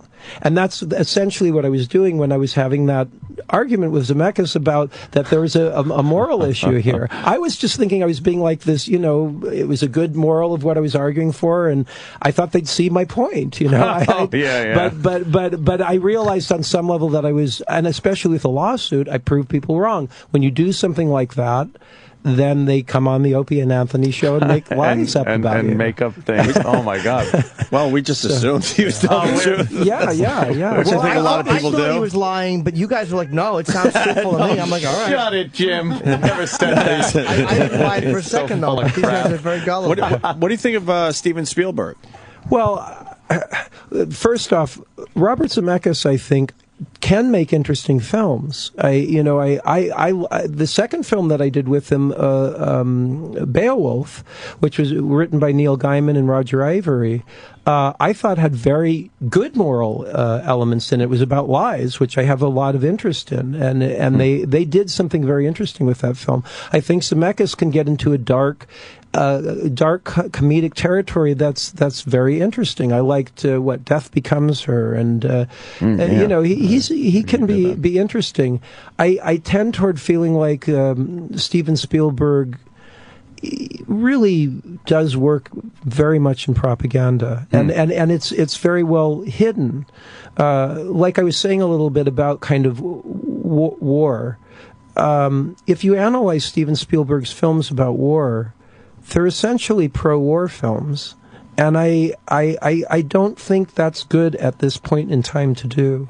You look at a great war film like All Quiet's on the Western Front, or Paths of Glory by Kubrick, or Full Metal Jacket by Kubrick. They all are it's obviously not proper, happy ideas about war. These are highly questioning. War is not there's no question. War is a horrible thing. And you look at something like Saving Private Ryan, which is a very well-liked film, but essentially it's arguing that there's such a thing as a moral war or a good war. And maybe you can make that argument. I just think it's a bad argument to make, especially at this point in time. I don't think I wouldn't want to do that. I don't understand why somebody in a power situation like that is making films that are saying it's good to be going to war. Why do that? Why? Right. I mean, I'm sure there's all kinds of people, and veterans and things that. My father's a veteran. My father was in the Korean War, but it was like he explained very clearly to me when the Vietnam War was going on. I was a kid. I saw those awful images. My father said to me, war was horrible. It's like he didn't have any like glory stories about being in the war, and he was in bad situations. So, maybe I'm a bleeding heart pacifist, but I just think it's not good to be making pro-war films. So I question. And Spielberg is a powerful man that doesn't.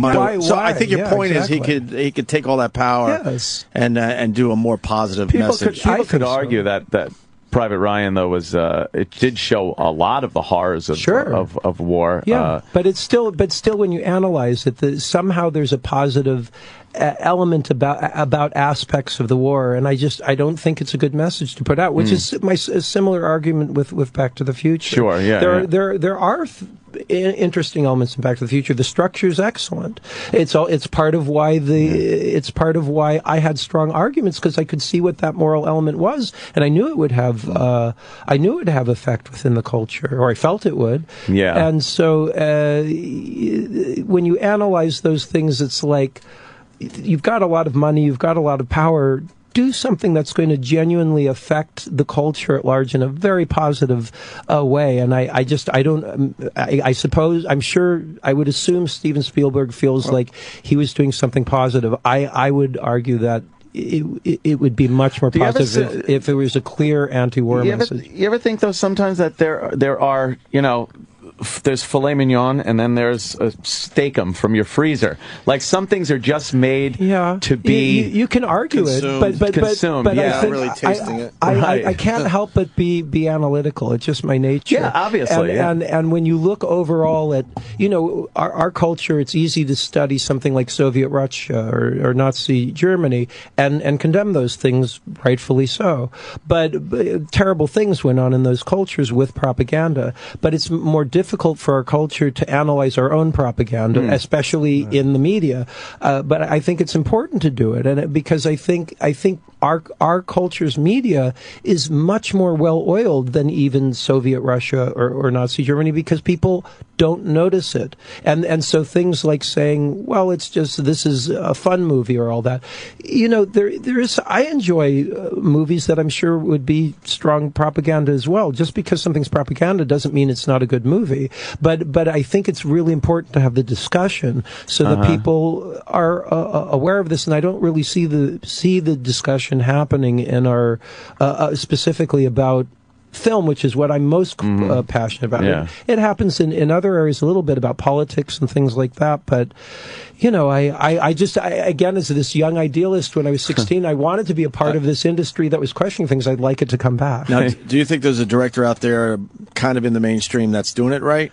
I think there are a lot of directors that are passionate and want to do it. And any films that were pretty popular that you're like, yes, they're doing it right. That's a positive message for our culture. Maybe I hesitate to point to things, but there are I can tell there's some directors working in the corporate industry that are striving really hard, and every once in a while there is a film that'll come out and that asks questions for real and is artful, and anytime a director has stuck with it and done it, I stand up and applaud. I mean, don't want to mention one though? Amazing feat. Do you want to mention one? Offhand? Well, the ones I more think of are not big popular films. I very much like Gaspar Noé's Enter the Void, but that's not a big, huge popular film. I thought that was a really well-made film. I see things that happen in the corporate films that there are some very good directors that I'd love to work with, but it's I get nervous about getting into putting examples because then people can easily say, well, this film did this and this, and I might agree with them. So because I can see that even when somebody's really striving hard, maybe there are reasons why it didn't go as hard as it could have gone. Understand? But I mean, again, I'm so glad to be a part of the industry, and I want to work with people. I don't want to be. It's difficult for me to talk like this because I feel like so many people are friends with Spielberg or Zemeckis, and they think I'll never work with this guy. He's a jerk. I'm sure nobody in this room is friends with those guys. Believe me. Well, but like Bob Gale was on the show, so it's like it does happen, and I. You set the record straight today. I'm glad. I'm glad. And we apologize for that. It's not your fault. We didn't have your phone number. It's not. I mean, why wouldn't people think something's true? But the reason I point to it specifically is he was involved in something that. I've seen even when I use the word illegal, that people go, oh, drama queen. But very specifically, I saw somebody write those words. I have them tattooed over my ass. but very specifically, it was illegal. And so and he was a prime architect of that illegal activity. So there's a motive to make something seem, like it was justified to do this, and that's why he's saying these things. Should have just looked at him and just said, "Now don't con me, Bob." See, I mean, he's the guy. He said a lot of things. It's not just that. There are negative things that have been said to me, and then about me on the Blu-rays that are not true. And a commentary, really? Yeah. He said things that are like. I haven't listened to it all in completion myself, but I've had people come up and say, "Did this, and this?" I said, "Where did you hear that?" And they said, "On the commentary on the Blu-ray for Back to the Future." And it's always from him. It's not from Robert Zemeckis. It's not. I mean, Steven Spielberg doesn't comment at all. No. but anything. Bob Gale still is. That's his main career at this point as well. He doesn't really write films anymore. Is not involved in the industry other than having to do with things having to do with Back to the Future. So I think the fact that there was this lawsuit and he has a lot of focus specifically on that film series. He has a lot going on in his mind about it, specifically that there was an illegal action and it's in the public record. So he has to justify it. It is just an odd thing that the movie did become so beloved in American. Well, and part of it is that there are good structural elements, there are interesting things in it, and unfortunately, that element. There are other movies that in the history of U.S. filmmaking that do similar elements with their structure, where it seems as though it's about love, but there's a monetary reward, and they're very popular films. I think a lot of people see it though as, boy, who wouldn't want to go back in time and change things really for the better when you then come back and you're like, wow, I fixed it.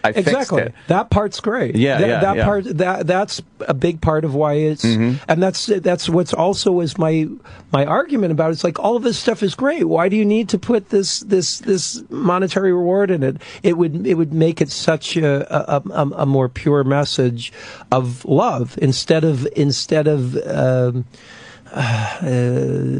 dirtying it up with a messy element. You'd have rather seen a '67 Falcon in that garage. I would have rather not. That didn't happen. I would have just rather that there was, and there the scene was also reshot. There was a different actor playing the part originally. Eric Stoltz originally played the part, and then Michael J. Fox replaced him. We had already shot the sequence that I'm talking about, the alternate future, and I had played it slightly differently. And then they fired back to Eric Stoltz. And I thought I was going to get fired as well. But Robert Zemeckis made it very clear that he wanted me to play it quite relatively different than I had played it originally. And at the point that we shot the alternate future the second time, when we shot that scene, I would call it acting from the spinal cord. I was afraid. I was genuinely afraid. Really? Oh yeah, I thought I was going to get fired if I didn't do exactly what they said. I didn't want. I was 20. I didn't want to get fired. I wasn't looking for controversy. I wanted to do a good job. How would you have liked to have seen that ending play out? If you had say, the only thing was that I didn't think that there should have been monetary the kind of clothes we were wearing. That's what I was getting into. So when they walk in, they've been playing tennis, and they have nice clothes on. Yeah. Like all that was. I thought it all pointed toward this idea that happiness was about wealth. It made me really uncomfortable. What I was wearing, holding a tennis racket, I did it because I thought I was going to get fired. But I vocalized that I didn't think this was a good idea. And I think there's even might be some commentary on the Blu-ray about where they said, "Oh, Crispin didn't like his clothes." I didn't care about the clothes. It was like I cared about the message, and so that was a very specific message.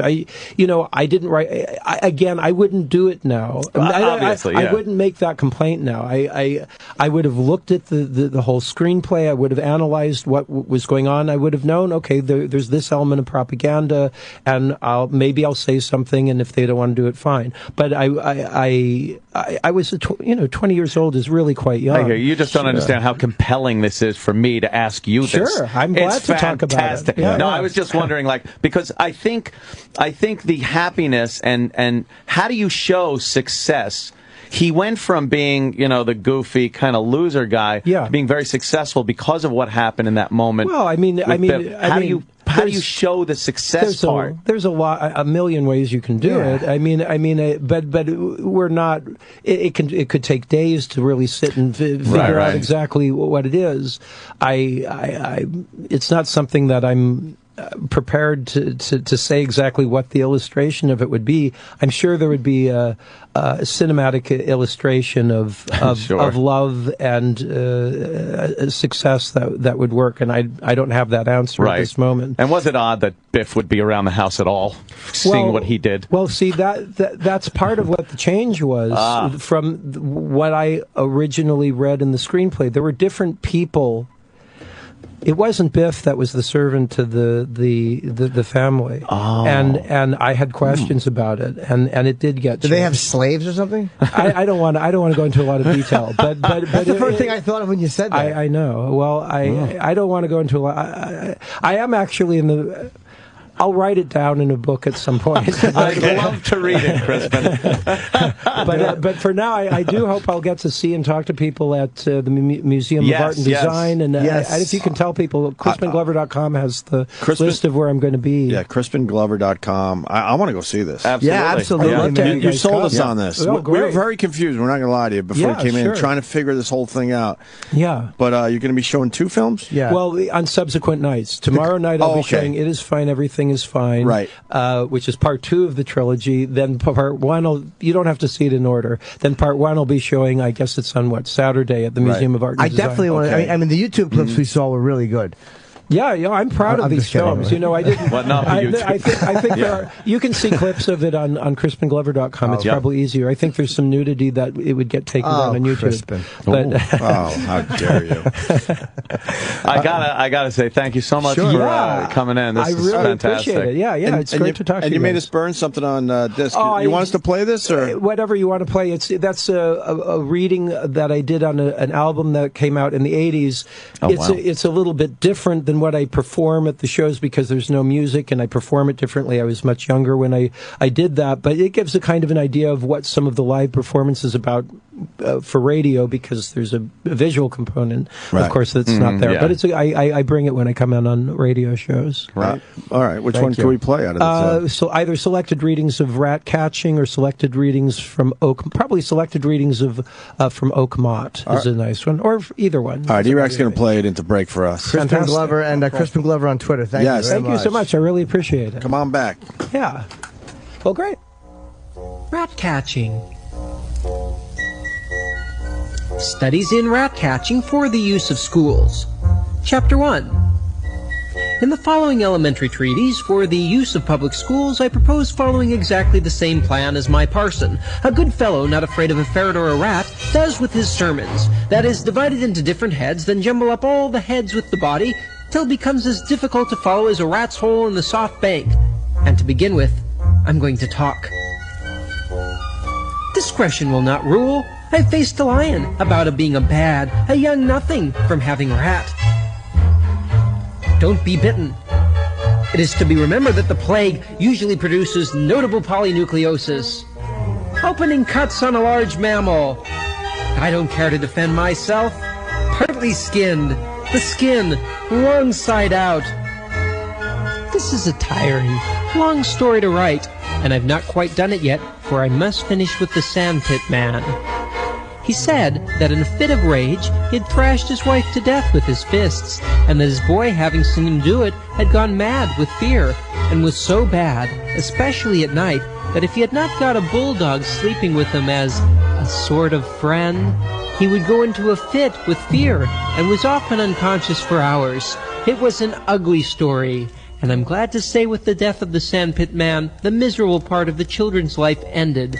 The Sandpit Man violated a lamb. Bones tear your flesh. Look, he's just the gentlest-hearted beast out, and there's not a puppy in the kennel nor a child in the village who does not know this and impose on him shamefully. Only last Sunday I had a lamb's skin removed. It was the one that gave the Sandpit Man the terrible disease.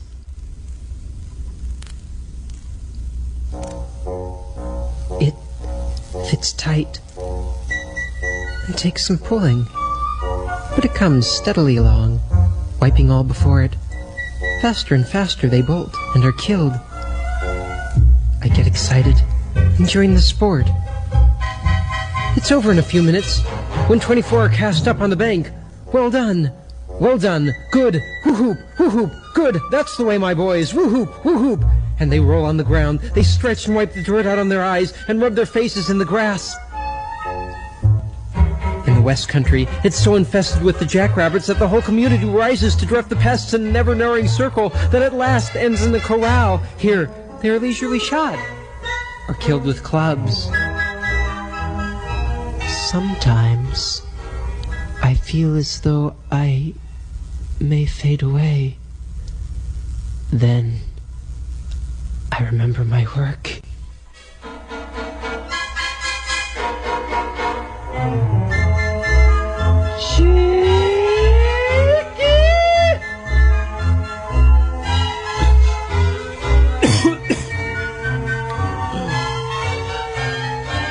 I once killed a rat inside a church. I found it during a long sermon. But for the life of me, I can't remember what that sermon was about.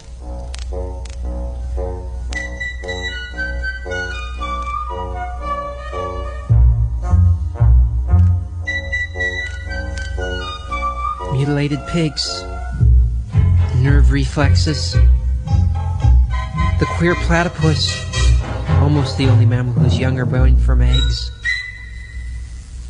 Almost. The Opie and Anthony Show. on Sirius XM.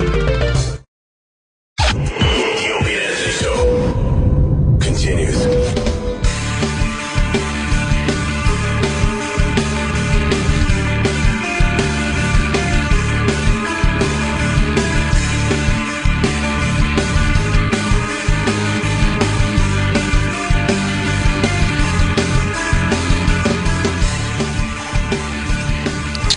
Crispin Glover was great. Oh, yeah.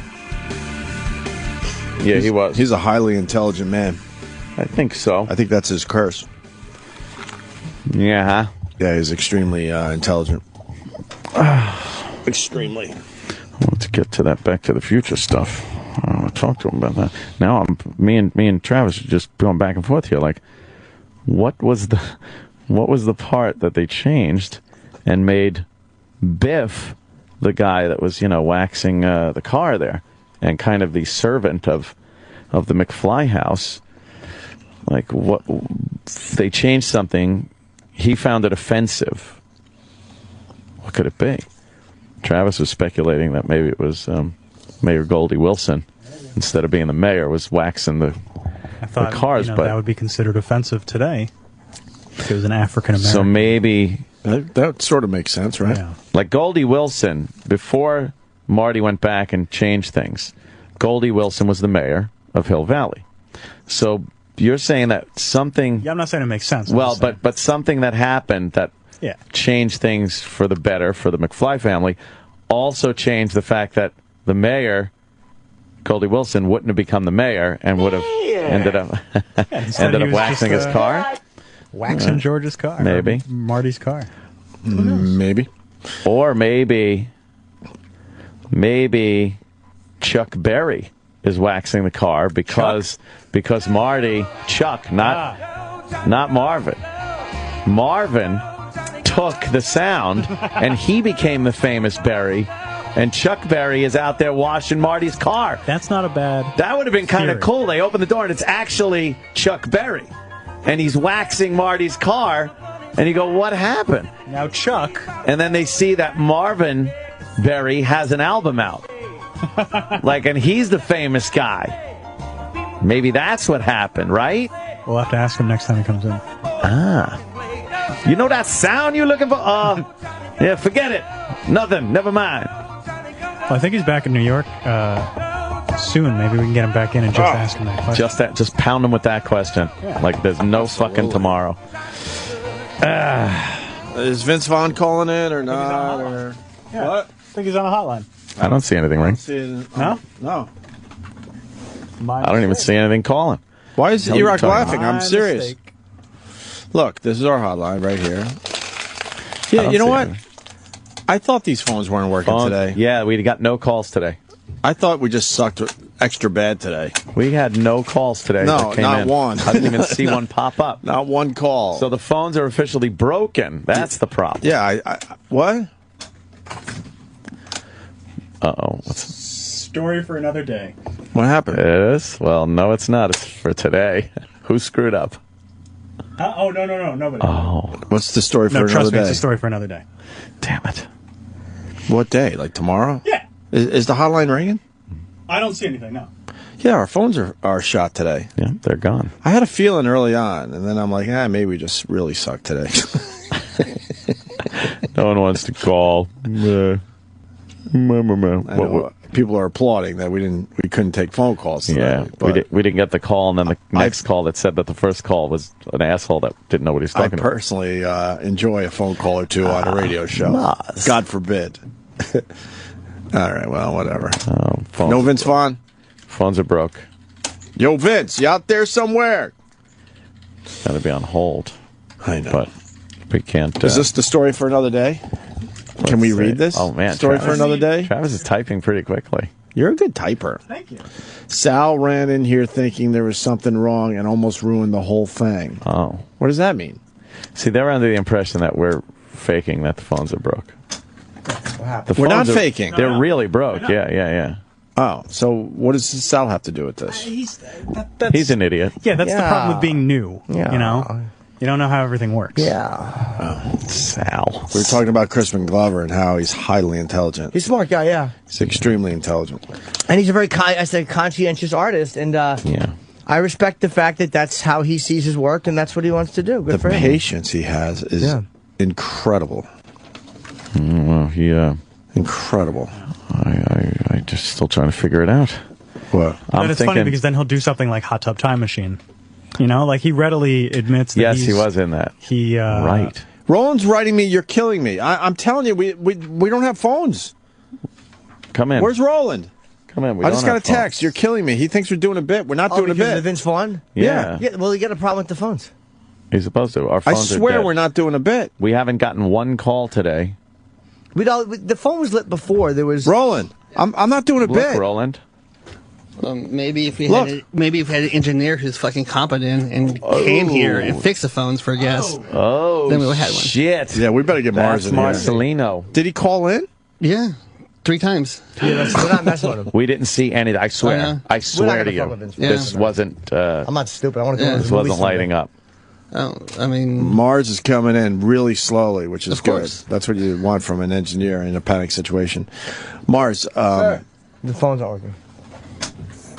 Oh shit. Travis, what do you want me to do about this? What? Fix them. I'm not your Like boss. say like they've been working all this time? What? No, I just discovered we didn't have phones all day, so that's the first problem. That is not I swear to God. true. I swear. No, we didn't take one phone call We today. didn't. And I was looking down and trying to see if people were. I thought I saw calling one and lit before. commenting. Now they're There's ringing. nothing No, nothing's there. There's nothing. There's nothing. But why I mean, are they maybe there was something earlier in the day and it went bad during the Why show. are they I don't lit on know. the phone right now? There's one, But I number just 3 is discovered blinking. that we don't have phones. Look, I can't get anything done. What? See, these phones now, I see them on this one in front of me. Yeah. Thank God my advice show isn't today. Can you imagine the disaster of not having phones? Oh my For God. a guy like me to help everyone? Mars, you mad at Roland? Your show is getting insane, Jimmy. What? You said I was incompetent, the motherfucker. Yeah, where's competence? Roland, you mad You at weren't there. You mad at Mars? And I was told to walk away. I'll buy him a burrito and he'll be fine. I was under the impression something else was going on. Would Oh, you no, accept a how was the burrito from impression? Roland to calm everything down? Absolutely. Is that Jim or Chip? I know, it should have been. Your phones are in competent hands. Yeah, we're all incompetent. What are you Mexican smell. Oh my God. What? It's true. What? He's a racist. Sir. Yeah, Jimmy's advice show. Holy shit. I was just joking. Getting heavy. Yeah. Wow. There's people fucking ready to kill themselves. Jimmy's talking people down from the fucking windows. Really? Yes. I was listening yesterday on the way home. And then Okay. some guy, oh my God, the guy just started All right, we got crying at phones. the end of the I fucking. relapsed, yeah, fuck. Jesus. Wow, it's like a soap opera. Dude, right? He relapsed after 17 years. 17 that guy. years he drank fucking the night relapsed. before. And he He called relapsed. in crying. They called Oh in. my God! Oh my! That was God. when I got home, and I wasn't able to listen to the end of that. What happened? We don't know. I mean, hopefully he'll call his sponsor. He said he was going to call his sponsor. Hopefully Yeah. he's right back on the. Because he's like, my sponsor is. My friend. He started crying. Wow. It's that call that we didn't want to take. No. Like, thank God it's Jimmy's show and stuff. If I had to take that call personally, be like, yeah, I'm busy. I got a pool to fix.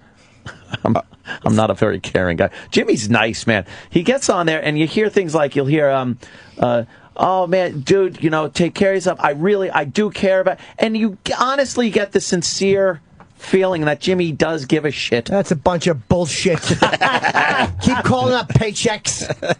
Yeah. No, I do. I empathize with certain You really people. do. You give great advice, especially stuff that you know about. Right. Like when people call in about their kids, Jimmy's like, look, I'm going to be honest with you. I don't know what the fuck I you're can't talking pretend about. I have kids. But when it's things Ooh, about... you want a special guest? Opie will help out. I'd be more than happy Can to I have be your you. special guest? Sure. We'll do an episode. When Yeah, it's of things course. about addiction and sexual do I things, know? things with chicks, whatever, that shit, you fucking fall right in that, and you're able to tell it to people in such a great, honest way. I enjoy your show, Jimmy. Thank you, man. The phones I do. are working. What? Yes. Vince Vaughn, welcome to the Opie and Anthony show. Oh, see. What happened there? But the phones are working.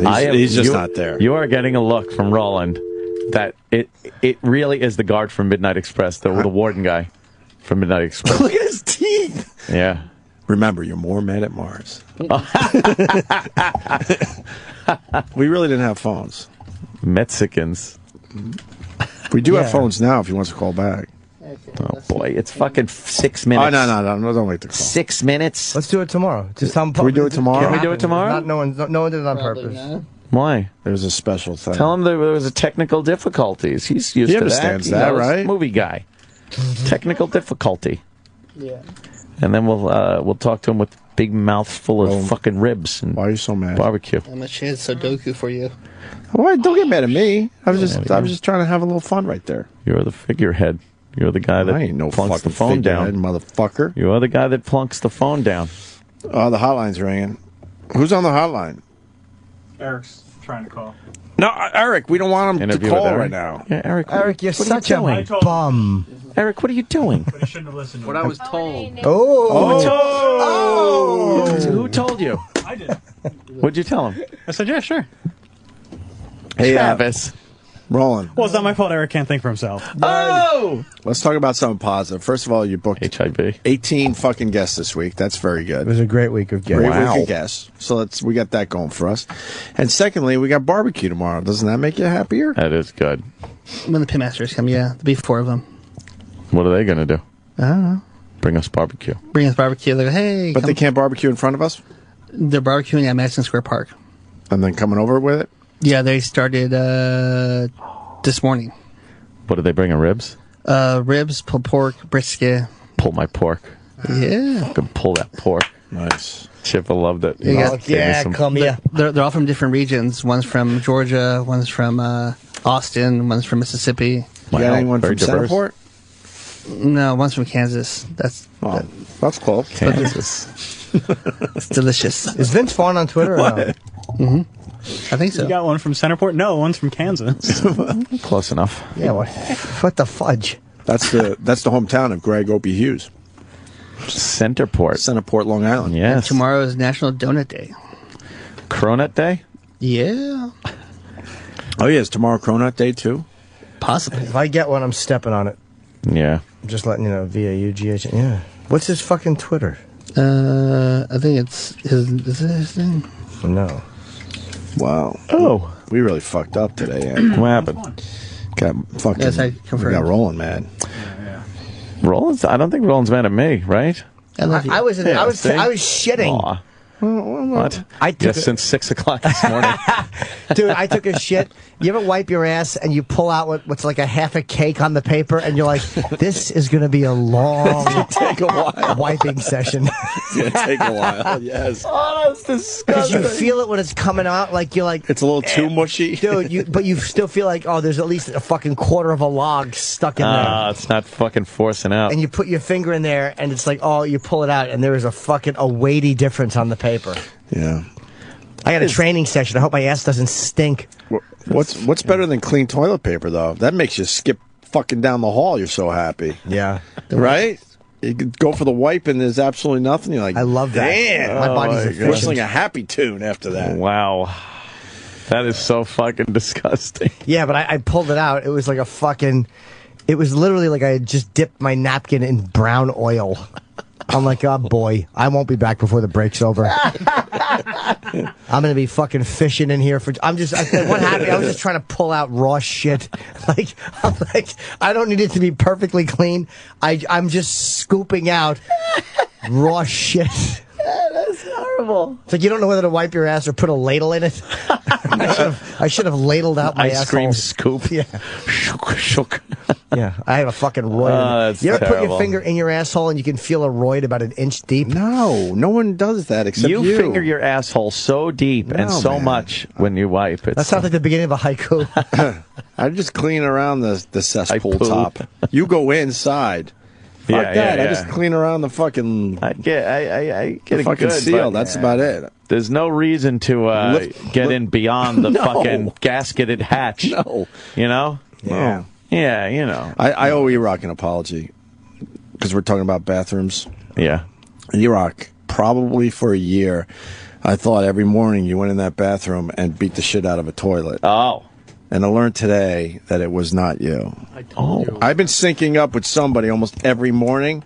Goldie Wilson? And I go in there and I'm like, I'm quiet. Yeah. Because, I am. There's a guy that goes in there every morning, doesn't give a fuck, and just beats the shit out of the toilet almost every morning. And I just assumed it was Erock. Never brought it to the show until right now. And then I learned today that it's one of the OutQ guys. Oh, boy. Every morning, one of those guys beats the shit out of the toilet. Oh, well. Sorry, Erock, for thinking it was you. Yeah, some guys get in there and it sounds like a fucking one of those bathroom fight scenes from... I wish I could be like that. True Lies. I wish I could be proud. Yeah? No, I can't be. Can't be that guy. You can't just sit in there. Even if one little one squeaks out a little... I'm fucking mortified. I like a nice quiet shit with a clean couple of swipes. Not like today. They're fucking this red in the toilet from all the beet juice I drink. Oh, God. And a fucking... Boy, did I know it was gonna be... Yeah. Like, I literally knew my arm was gonna be tired from wiping. I tuckered my arm out. I like a good slider, like it's a snake going into a river. Yeah. You have no idea what's going on. And then you look behind, you're like, damn. Oh, that's so disgusting. Oh, my... I look at my shit every time. Yeah, you have to. I smell the paper to say I'm sick. No, you don't. Yes, I do. No, stop it. I swear to God, I smell the tissue. How do you tell it smells like sick? shit? I just can't. I can always tell on people's breath if they're sick. I have a good smell. Sense of smell. I smell the paper, and I know that's just nature. Oh, my telling me God. I'm sick. Are you kidding me? No. Shit is shit. You can't tell if it... Yes, I can. Absolutely. On myself, I can tell a healthy shit from a sick one. All right, what's the like difference? A big... I can't describe it. What about that, like, big cakey fucking load on there? Did you go... Probably not. No, I don't think so. It's just a habit. I just pick it up, smell it, and throw it out. Or you bite your nails and you taste coffee. You smell shitty toilet paper? Sure, who doesn't? Everybody doesn't. Yeah. Everyone else on this planet doesn't. Is your acting getting better? No, I do. It's just I tell if I'm sick that way. If it's Travis, you think he's lying? If it's a light brown one and you smell it, it smells sick. I don't think he's lying on this No, one. I'm sure. No, I don't think he's lying either. I don't think he gets his nose right in there, but I think he gets close. He gets a waft. I've accidentally dabbed my nose with a toilet paper. Not on purpose, ever.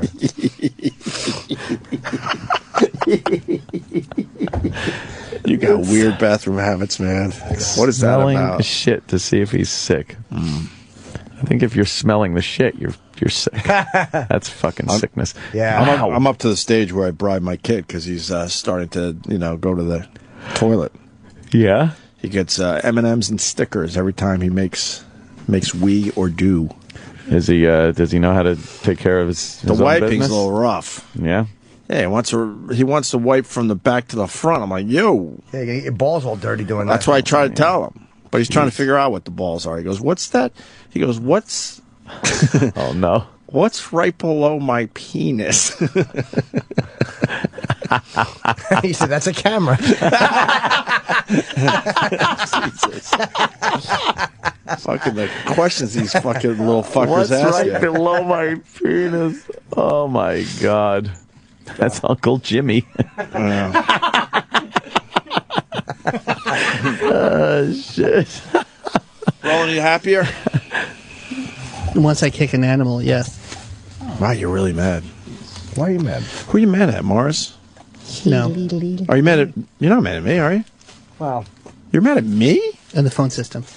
Wait, how are you mad at me? Well, how are you mad at me? I don't see your high voice go high.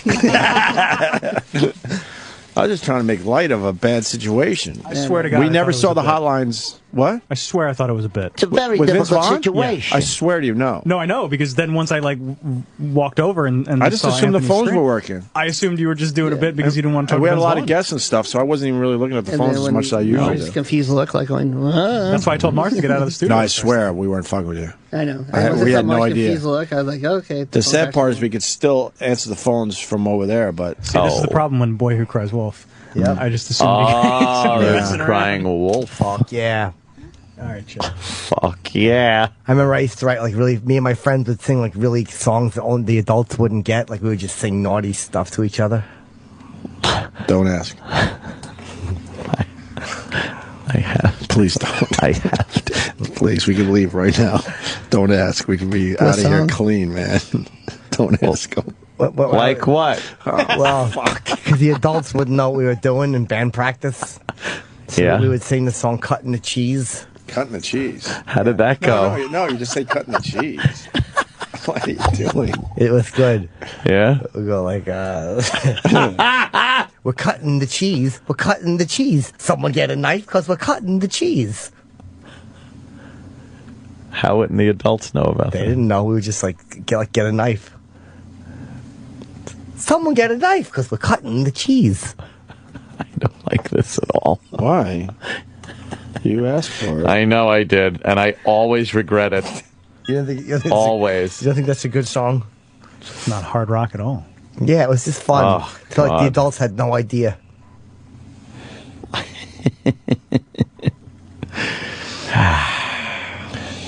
July 20th, Antisocial Comedy Tour. Oh! Yes. Tickets are almost sold out. It will sell out. I'm probably not going to do a second show. Sands Casino in Bethlehem, PA. Just go to Ticketmaster. Myself, Artie, of Bethlehem, Amy Schimmer, and the great David Tell. Well, I got to go back in with a fucking clean out my crack again before fucking workout. Oh, do you? Yeah, you better. Because I'm afraid she'll have me doing bends and my asshole will stink. Are there any of those fucking wipes from... Yeah, where's the I fucking... didn't try them yet. Where's the Charlie's Dollar wipes? Shave Club? We have some. They sent some Charlie wipes. Give me a Chuck wipe. You need a Charlie. Yeah, give me a Charlie wipe. I'll sneak it in the bathroom. Give the old asshole a Charlie swipe. Charlie wipe! Yeah. Charlie. Yeah, because Charlie don't bidet! The freeze-dried mac and meat. Yeah, how was that? Oh, that was rough. Bad. That was rough. That's good for a go bag. Yeah, it would be all right. Like that, a little freeze-dried, a little... If the world was ending and you had to eat, that it would definitely work, but... People are giving me shit about my go bag online. I took a little picture and they're like, you need this, your axe isn't good enough, you need that, there's a bunch of crap in there, you don't need... It's like, shut up. And then, what, do you have money with it? I was like, no, I got guns. End of the world scenario. Guns equals equal money. Everything. Yeah. you either get it or you're dead. Mm-hmm. Oh, this is your picture of emergency cash. That's the emergency cash. I see. That's my little day. That was my fun day at the range. Wow. This is your go bag? Yeah, you get your medical kit, your ropes, your various water, food, fire starting equipment, little one-person tents. Gloves. Is that a cunt hammer? That's a shit hammer. That's a cunt hammer. A cunt hammer. Little callback for everybody. It's not for the end of the world. It's just sometimes things happen. That's what that bubble wrap thing is. It's a solar phone charger. You put it out in the sun and it charges your phone. Nice. Well, you don't make any calls at night. Okay. And a satellite phone. The cell towers would be down, though. Exactly. But I have a satellite phone, so... But the satellites would be... I wouldn't be able to call anybody. Yeah, they'd be all right. Everybody else, I try to find one other person with a satellite phone. Yeah, who are you going to call? Well, it's not for the end of the world. It's if, there's a weather event it could even be. Something happens where you got to leave. What the hell you doing? Satellite phone? What are you, the moon phone? Go to payphone, put a quarter in, make your call, get back to work. Payphone? Yeah, what are you doing? You drop a quarter in, you make a call, you put your container of coffee down. Regular Joe. You with your damn, hey, here's the moon phone. I'm going to call Jupiter. What the heck do I know? Jupiter. Oh, you got to open it up to get your Charlie wipes out of there. All right. I guess we had a great time today. Get my asshole swipes. Crispin Glover was very fun. Great. Rob Delaney was very good, too. Absolutely. What's tomorrow? Barbecue and what else? That's it. Thanks, Trav. Nice. That's the sound of a clean asshole. That fellas. is. Look at these. Regular Joe use those? Roland. Oh, no, I don't want my butt all wet. What am I, a baby? Give me a tissue. I wipe. I go back to work. Roland's still mad. A-listers don't understand technical problems, huh? No. Fuck. What the fuck? It was it's okay. It's engineering. Is he on phone? It's engineering. Oh, Mars. It's like, what the fuck? It's engineering. Yeah, Mars, he's blaming you, saying like a train. He's blaming you for not fucking fixing the phones. Dude, there was nothing wrong with the phones. If he was on the line, he would have stayed on the line. Ooh, I saw the... I didn't see him calling over here. I saw it. I saw on the hotline on my desk. I swear to you that I did not see the hotline ringing on my contraption. It's the telephones. AT&T.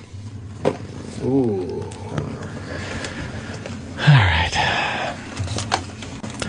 I've had enough of this. Man. Enough of this for today. Love of God. Yeah, but let's wrap up one other thing really fast. Righty. Take 2 seconds. I wrote Don Imus' show there. Oh, right. Our pal Rob Bartlett. I wrote, hilarious. I got the same shitty gift from Paul Anka that Imus got. Yeah. He writes, I will tell Camilla Parker.